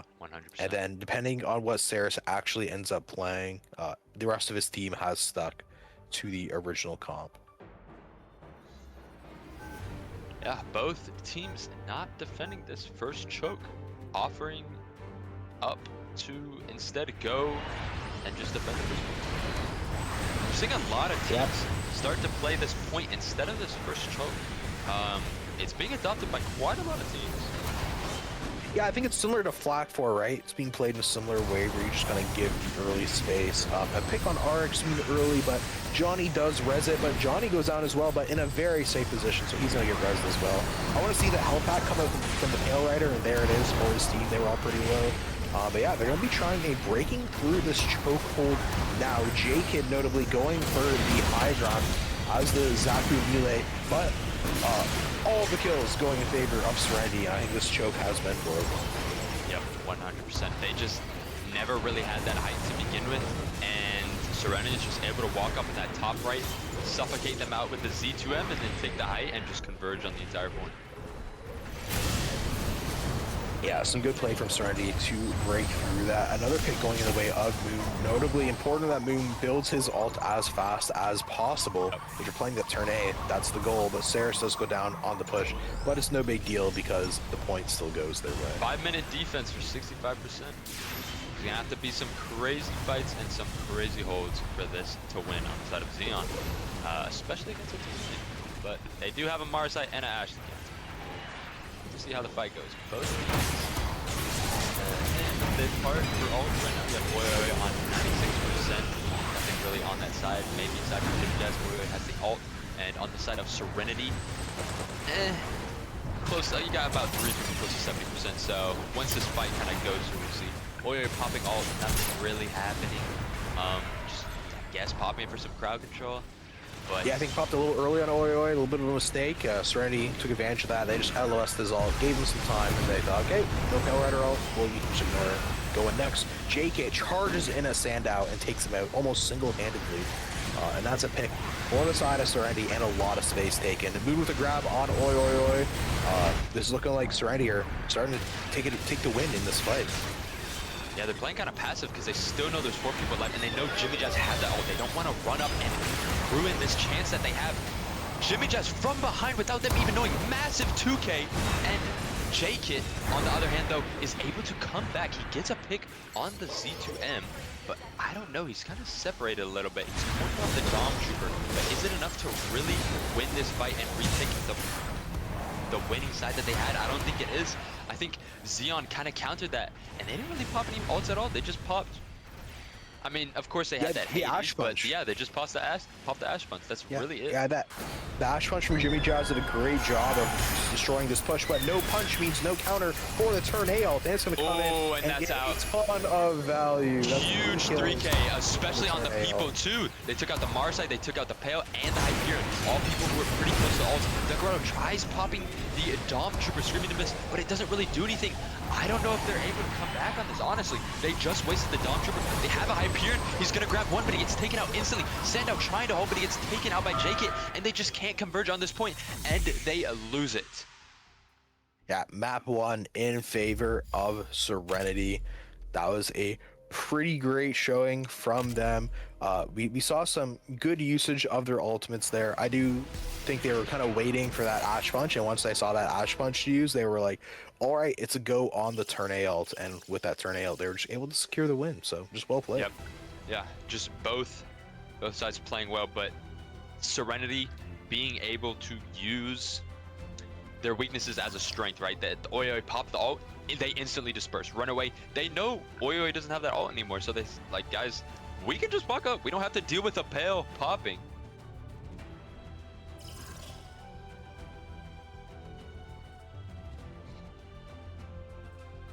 Good. All right, so here we are now. We just finished Conveyance, goes in favor of Serenity, but hey, that was Serenity's map pick in all fairness. You know, they're prepared, they're ready for it. Now we're moving on to Thermal Plan, where Z1 want to play. They want the rematch, they want that smoke. For sure, for sure.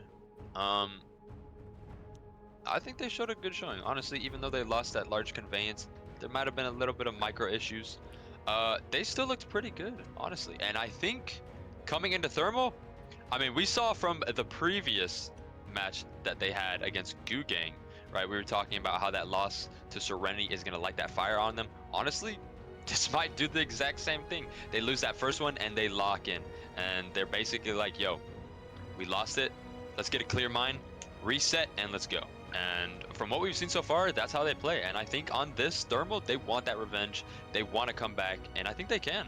I think they have the strong mental to not get faltered by losing that game. It's like, guys, it's a best of 5. Let's go next, and let's come back. Yeah, best of 5, so they do have the chance to kind of just say, all right, that map was a wash, we move on. But I don't even think they have to be too upset about that map. I think they had a decent showing. They showed that they can win some fights, they can take percent. It was honestly closer than I think the timeline may show. They just had a really rough first hold. I think they got punished for. But moving on to Thermal, I think this is the map where Z1 really kind of need to show that they do have that fire lit. I think if this is another kind of wash like it was in their previous series, I think that might kind of spell disaster for Z1. So I want to see them come into this Thermal plant map red hot, and I want them going for the win. Big notes that we saw in their last series is that they kind of fixed some mistakes they made against Serenity, like kind of taking fights where they were off point and Serenity were kind of just getting free points. They were kind of doing that to Gugang themselves, and they kind of took that and implemented it already. So I want to see that once again. No comments from me. Yeah, I completely agree with everything you're saying, Red. Yeah, so I think with Thermal, we could see some comp changes. We saw Zlus actually get a lot of value on that Marsai. I wouldn't be opposed to seeing Zlus maybe trying the Marsai here against Serenity, because they know they're going to be running that Z2M again. Yeah, that is true. At the same time, for the side of Serenity, I think the player we're really going to like highlight and keep an eye on is Epo9. The Zaku range got a ton of value last time we saw them here, so I think it's going to be on Z1 to kind of have a sort of plan to shut down the flank from that Z2R. Yeah, especially since it's Thermal. He's going to be playing, you know he's going to be going behind. There's a lot of units that can really shut them down, but we'll see if they run them. I know, you know, Gundam, always good against Zaku range. Zaku, honestly, Zaku range against the Zaku range isn't bad. You can kind of keep them at bay. We know Marsai is always good against those kind of characters, but we'll see who they play for this match.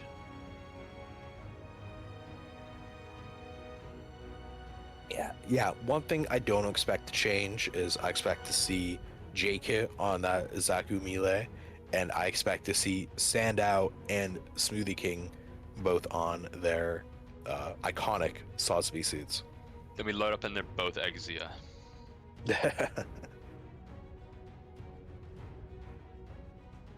I guess another thing, Jimmy Jazz and Zaro probably going to both stick on the Ashbar for this map. You can play Zeta on Thermal, but Ashbar just kind of works better on Thermal. I think the Zeta's a little too slow for how many corridors there are in this map. I think Ash kind of wins the battle when it comes to which kind of flying unit you want to pick. 100%. He's such more of a versatile unit. Better movement. Just burns you so fast.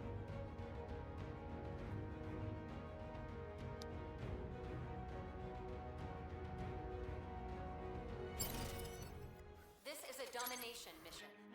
All right.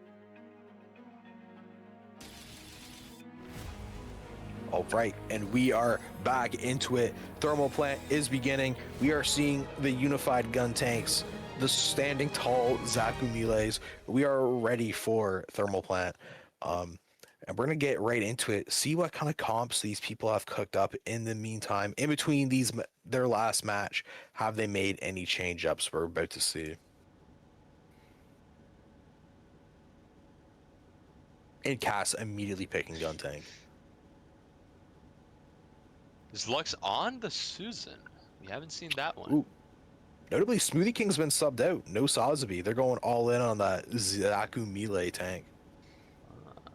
They have Johnny Fire though. Yeah, don't play with them. Do not. Your goal is to capture the target. Honestly, this comp seems like a feast for Marsai, if you guys think. Never mind. Johnny Fire on Dom. I was just about to say. Never mind. Zlux swapped off Susan for GM. And now Johnny Fire on Susan. And Zlux on Susan as well. Both Susans. Yeah. Looks like we are starting here. We have the comps set in stone. Susanoo from Zlus here instead of that Marsai. But it's going to be a mirror against Johnny Fire on the Susanoo. So it'll be interesting to see that. Hyperion being utilized as well. We're going to see how that does into all of these characters. So far, Johnny Fire running amok in their background. Yeah, they actually just walked them down. Zaku on the left, Susan in the middle, Ashmar, Fire all over them. They just completely dismantle Xeon's team and it's... And Jimmy Jazz gets staggered, so that's going to be a rough start for Z1. They're working their way back to point now, but they are missing a player. J-Kit, in the meantime, standing tall right in their face, kind of denying that space. Sando already half HP, half shield. In the meantime, Hyperion trying to act as that secondary tank instead, but they're not able to break through.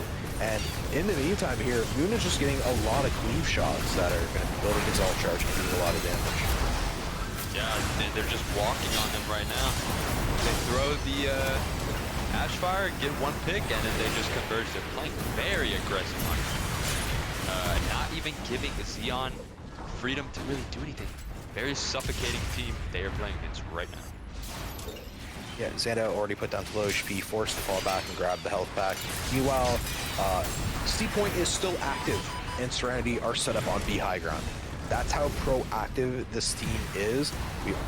We see the entire team basically already set up on the high ground. They've identified where they're coming from. Gun tank from Vaxel peppering them from above. And well, a pick going back and forth, and actually a res going out for Z1, but the J-Kit rage can't be stopped. J-Kit is just walking down everyone with Evo9 as his backup, just clobbering through everyone. He just gets to pick on Moon. This could seem like an advantage. Johnny Fire then gets the pick on Dom and just denies that advantage, making it a 5v5 now. Moon coming back to the point with how long they're taking to push up. I don't even think anything's happening. And J-Kit is just destroying people trying to walk through these doors, just denying them any pass, saying, you cannot pass through here when I'm here. Yeah. We call J-Kit Gandalf, actually. That's how you know. But regardless, this entire time, notably, the point's been going to Serenity, 76-0 so far, and it's not looking like it's slowing down at all. Yep, hasn't even really been a fight on point. It's all just been pre-fight, killing one guy and then just wasting time. They're just holding this advantage so strong that Xeon just can't even walk in. Yeah, Z1 not even being given a chance. Vaxel with the gun tank core fighter pilot going all the way to their spawn, and it does about half damage to Sandout shields, and that's about it. But I guess it wasted some time, so they're not too upset. Looks like last point is going to be C. Zluff's coming in on the gun tank, pushing Johnny Fire on, doing a lot of damage, getting Susanoo very low, and Johnny Fire does go down. But in the meantime, Epo pops the Zaku ranged axe and is able to take out Sandout in response. And he's just running around in their entire spawn, making so much attention, wasting so much time. Oyo, he tries to pop Hades, instantly gets denied by the Ashmar ult. Jimmy Jazz gets the pick on Vaxel. Zaro kills the corp out of that gun tank, was trying to pop on. And now you have Moon popping out all over the point, and they just can't touch at all. They try to touch, and they're just getting denied instantly. Moon just wrapping around, taking everyone out, and then you have J-Kit just killing the rest. Yeah, having turn A ult for that last fight is devastating. There's like not much you can really do if you're Z1 there other than either force him to use it early or like have a response ready, but they're not even really to get into point. So how are they gonna also be accounting for the turn A ult? And the answer is they're not, and they kind of get mollywopped by the turn A ult there. Yeah, especially with the way he was popping that. You see him go into that height in that room and just spin around like a pinwheel. And Xeon is just playing like Ring Around the Rosie. They're trying not to get hit by Moon's ult, but they can't do anything while fighting the rest of the team. And they just get destroyed. I don't know. 1-0 so far for here. Thermal. Yeah. Oi, notably, 0 kills so far on the Pale Rider. Doing damage, but it's just not Jimmy Jez, enough. only one who is not negative on the side of Xeon. Yeah. Yeah, rough looking stat page here. They wanted to bring it back to thermal. They wanted the smoke, but I don't know if they can handle it. Yeah. I feel like the gun tank also not really working out. I feel like that might be looking for a swap there potentially. Especially with the comp, they're running quite a different comp now. Jimmy Jez on snipers, Lux on GM. Oi, oi, oi. Yeah, no Pale. They don't really have much shooters. No Ashmar, no Pale. no, I mean, Definitely in all unique fairness, comp. they noticed it wasn't working and they're trying something new. So fair enough. credits to Jimmy them. Jim is going on the sniper, saying, "Hey, our pushes are failing. Let's just get picks instead." Stand out. It's taken out though by the Hawk. And that res all behind Oi, oi, trying to block off the Zaku range, but in the meantime, Moon and everyone else is just clawing at their team. Yeah, I mean, they had no way in. Zlust swapping as well. After that Mara side, happy to see Mara side. I think Mara side is a swap that can have some potential here for sure. In the meantime, though, Johnny Fire using the Dom Trooper and just peppering Sandow's shield, building all charge, destroying the shield. Yeah, he is just holding things down. No matter how many people try coming, he's just holding areas down. And not even holding the areas down, that gives information to know where they're coming from so they can coordinate the mollies and just burn even more damage on them. It's such a brilliant play from him. And Jake there just walked out at Sandow. Sandow, what's he gonna do? The shield does nothing, and then he falls. And that's the entirety of A point being given to Serenity, and notably, once again, they have left A point with lots of time left to go set up on the B high ground, recognizing the importance of it. I'm not gonna lie to you, I thought Slash. that was a 3k Zaku ult, but it was so close to being a 3k, he just got the Saz on me. Yeah, unfortunate. Didn't get everything he wanted, but it might have been enough anyway. On the other side of the map, Zlust does take out Zaro, so it is a 5v5 right now. Maybe an opportunity for Xeon to get back in here. 9 just playing like a rat, like he always does, wasting the entire Saz's shield, health, and everything. Saz trying to run away, and then he can just jump on him, but he gets taken out by the Dom. Johnny Fire trying to help him, but he can't. Johnny Fire sitting in the height right now. It looks to be about even. It's a 5v5 right now. Zar gets to pick on the Dom, takes them out, and they're able to just hold. They just hold this point back again. It was almost close to being captured, but it wasn't really close. No. And notably, Moon already has the turn A ult, so if any of these fights do actually get a little too close for comfort, he could potentially pop it early and build another one before the round end. Yeah, you look on the board on the side of Serenity. Literally everybody has ult but Evo 9, and that guy is frying anyway. So he'll probably get his ult in the next, like, 30 seconds. And then on the side of Xeon, you have the sniper pop the ult to try and get the information, but it's not really doing anything. You have the Dom, Saz, gun tank. They're coming close on Mars side. Overall, both teams look to have a lot of ults right now. Evo 9 is just still playing like a rat. And like I said, he's already at 80% by the time that 20% timer on B is done. Coming in A fight, he's gonna have ult. Everyone's going to look for ults. And it's going to be a bad battle. Recognize the importance of this last Oh, fight, yeah. and the punch plus turn A ult, it's taking out everyone. Oh yeah, it might be done from here. Honestly, that's a full team wipe, and I'm just gonna get staggered right here. They're purposely like not shooting. Oh, that's evil. That's evil. I don't know if he should have popped the Dom. I mean, I don't think he had a choice. I think if he doesn't pop really there, they're dumb. not going to be able Yeah, to touch point in time. But then if he dies, he doesn't get to help his team touch point. I think They're it's back against the wall. Yeah, what can they really do? Johnny They just Fire kept comes in going. with his ult too. Yeah. Counter Dom ult. This Absolute game dominance on the is side of Serenity. over. Full blowout. Yeah, on Z1's map pick, by the way. Yep. Yeah, I think that's not a good sign for Z1. They are down 0-2 in the series. One more Will and we they're out. go past map 3? The wins not are sure. possible, but it's a climb. They'll have to climb back all the way up out of that cavern that they're in right now. 0-2. To win this, they have to win 3 consecutive in a row. Whereas a Moon's team, it just has to win 1. But they are the GGP winners, so True. maybe there's comeback potential. There is.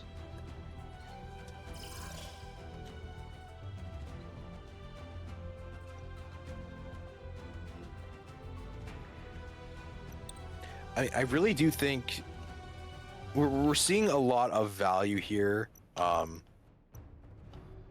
in teams sort of playing to their comfort. Like we're seeing Turn A on Moon, Zaku Mile on J-Kit. We're seeing these teams play to their comfort, and it's giving them a lot of success. Yeah. I think that's one thing Serenity is doing like very well, and maybe all the swapping on the side of Z1 kind of isn't doing that as well. That's true. That's 100%, So yeah. maybe with missile base, I want to see them kind of stick to something more concrete, and we'll see what happens. I know I was praising some of the swaps, but I think if you can't play, you can't play it, right? So there's no no reason to do that swap. Yeah, If it's not going to work If they're out. swapping so much throughout the entire game, then at that point, it's not even the character problem.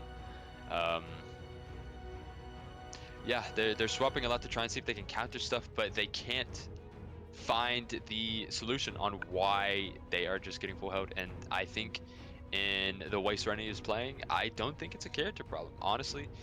Yes, there are characters that can make it a little bit easier, and there are some shooters you want, but like at the same time, I think it's just a team play difference, honestly, in the way Serenity is holding space, taking zones, taking health packs, playing aggressive when they know they can get out, and then just wasting time on the enemy team. Yeah, I mean, at the end of the day, they're playing very, very well, but now we're going to be moving on to Missile Base. This is a very different map. I think it's also the first. No, we saw point capture earlier in this series. I'm totally wrong. But regardless, Missile Base, it's a very different map from every map we've played so far. So maybe this is a chance for Z1 to get their footing back into this series. Yeah, and we'll have to see how they play it. I don't think we've seen either of these teams on this map yet. Oh. This is a point capture mission.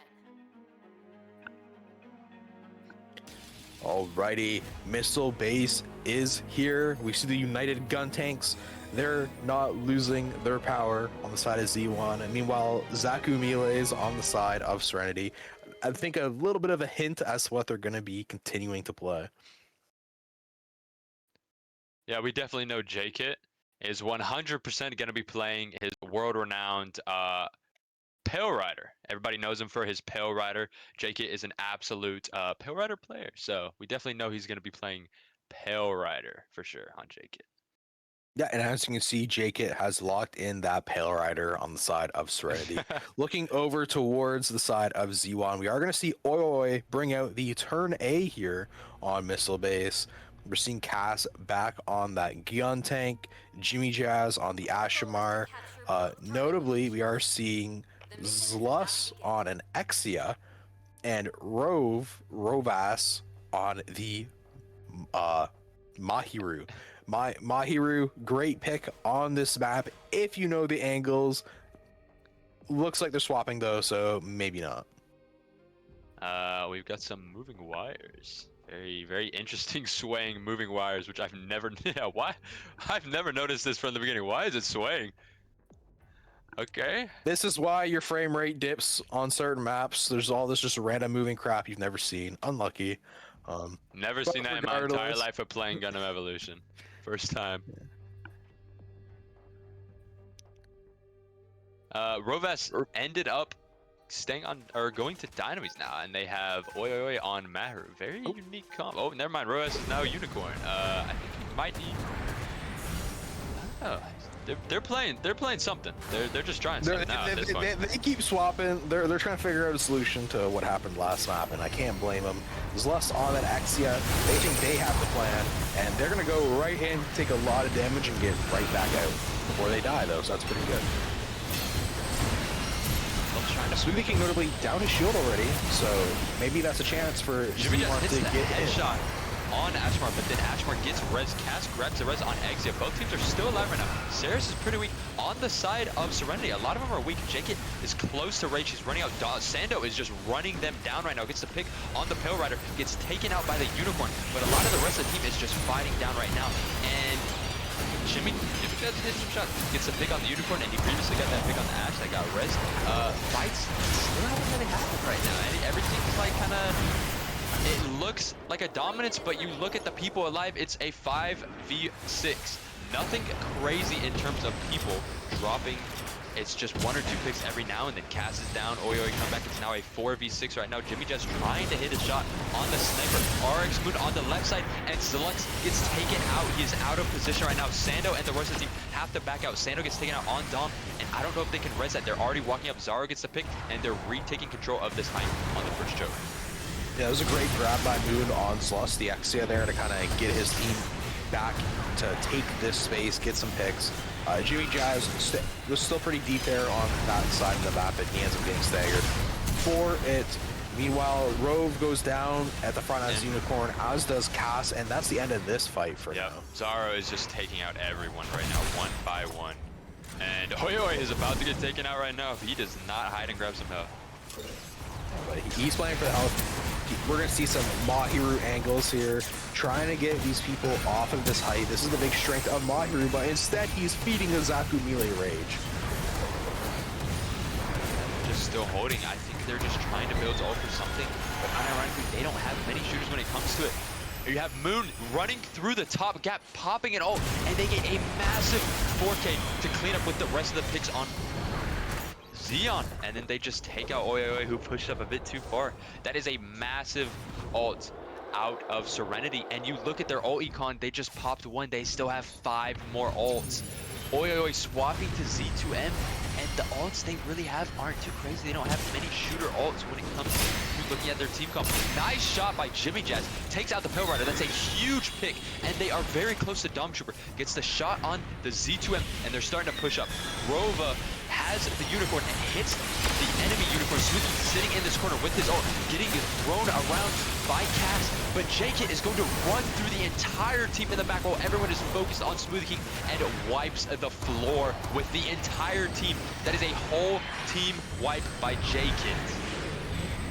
Yeah, great Z2M play from him, cleaning up while the team was focused on Smoothie King, and that's going to lead them to being forced back to the respawn, back to the front choke. They do have Dom ult and Exia that I want to see comboed here.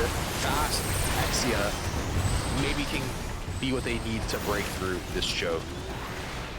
They're getting picks. Oya gets picked on RX Moon, and Jimmy just gets a shot on the Sosby. They've used both their 2 ults. They still have a gun tank, and they're just now getting to the point. Honestly, with the amount of ults, Sarah's popping Hades. Actually, he's going for it right now. He's not even waiting for his team. He's just running in. He's looking at the Exia right now. The Exia is dodging around, and the Z2M is blocking him from pushing up. Right now, he got 1 kill on the Hades, and Oyo, it looks like to be pushed out of area. He's trying to push him out. He knows they're coming from this bottom area. Oyo, he looks like he's gonna get caught out, but he lives somehow. No, Smoothie King gets the pick. They're running down onto the side ramp. Not from main. Saris gets a pick on Sandow, and Rova is caught out lagging, and they're somehow able to take control of this point and win back the point right now. That is crazy that they even won that. Z1 at least got some percent there, but yeah, overall, not getting past first point on Missile is tough. They're going to have their work cut out for them if they want to come back in this series. If the reverse sweep is going to happen, it has to start now on this defense for Z1. Yeah, we're going to have to see what they can do to try and get back into this series. I still believe, but it's going to be very tough, especially with the way their defense cracked right there, showing maybe a bit of fatigue or frustration or team comp unsynergy, whatever you may call it. Yeah, I still believe in them. The game's not done until it's over, but with the way Serenity are playing, it is close to almost flawless, and they are playing with confidence at an all-time high. You saw Saris solo pop Hades in the back, just saying, you know what, whatever, I'm not waiting for my team for this point, I'm just gonna go. And even though he didn't do much, it's not about the kills, it's about the confidence that is allowing them to do these plays, right?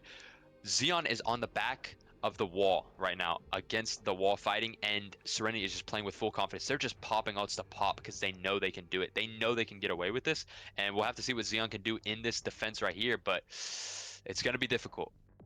Yeah, I think notably with that Pillow Rider roll, it was popped almost as a I'm gonna stay alive and not get staggered, rather than I'm gonna go for like a team wipe. And I think it did accomplish that goal because he was able to stay alive. He got one, Yeah. stayed alive. They couldn't push him anymore, and then he came back with the rest of his team and killed 2 more during the Yep. retake. So Yeah, I think it and made definitely the like team.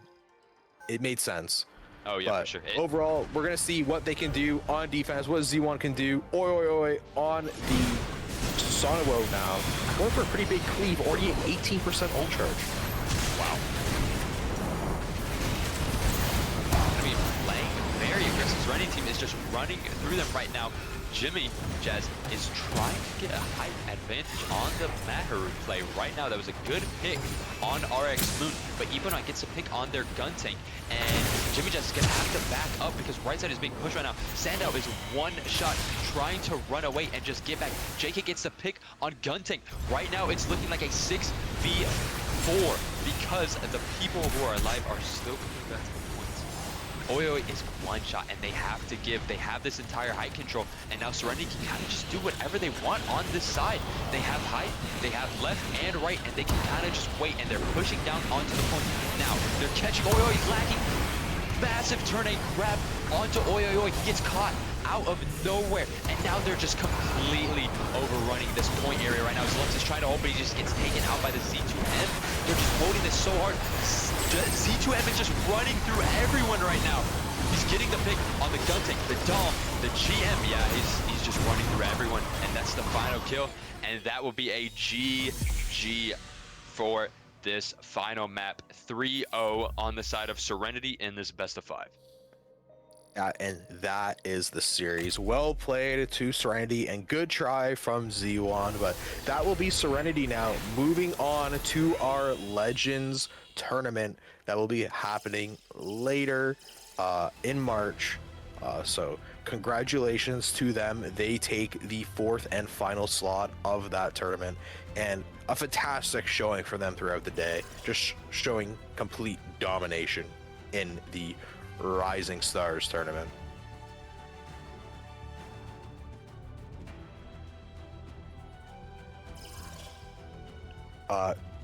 So I am hearing that the next tournament, the Legends tournament that I'm a part of, I should probably know this, but apparently it's next weekend, so that's pretty sweet. There's some notable teams. Yeah. Okay. Notable teams going to be playing in that tournament. We have Team Wiki Cycle Power with myself and Kirk. We also have I don't know the other team names, but we have the Asia Pacific team, which should be pretty exciting to see. I don't think we saw any Asia Pacific teams in the Rising Stars tournament. And then we have another team whose name I'm not familiar with, but with players such as Tyrannism, Aesor, Hawklight. So should be some fun stuff coming up next weekend in the Legends tournament. Yeah, that tournament is definitely going to be very entertaining to watch. A lot of high-level teams are going to be playing in that tournament. Yeah, that's all I can say. You'll just have to see. I guess that next week you'll have to be patient and wait, low key. And Serenity put on a dominant showing here in the Rising Stars tournament, so we'll have to see how they match up into some of the teams that are going to be in the Legends tournament next week. Are we ever going to see a Rising Star potentially rise and be above even the Legends, become a legend themselves? Who knows? Bars. Anything could happen. All right. So thank you so much for tuning into the broadcast today. The tournament has concluded. Congratulations to all the players on Serenity for their 3-0 5-0 throughout the day. And we'll see you guys next weekend for the Legends tournament.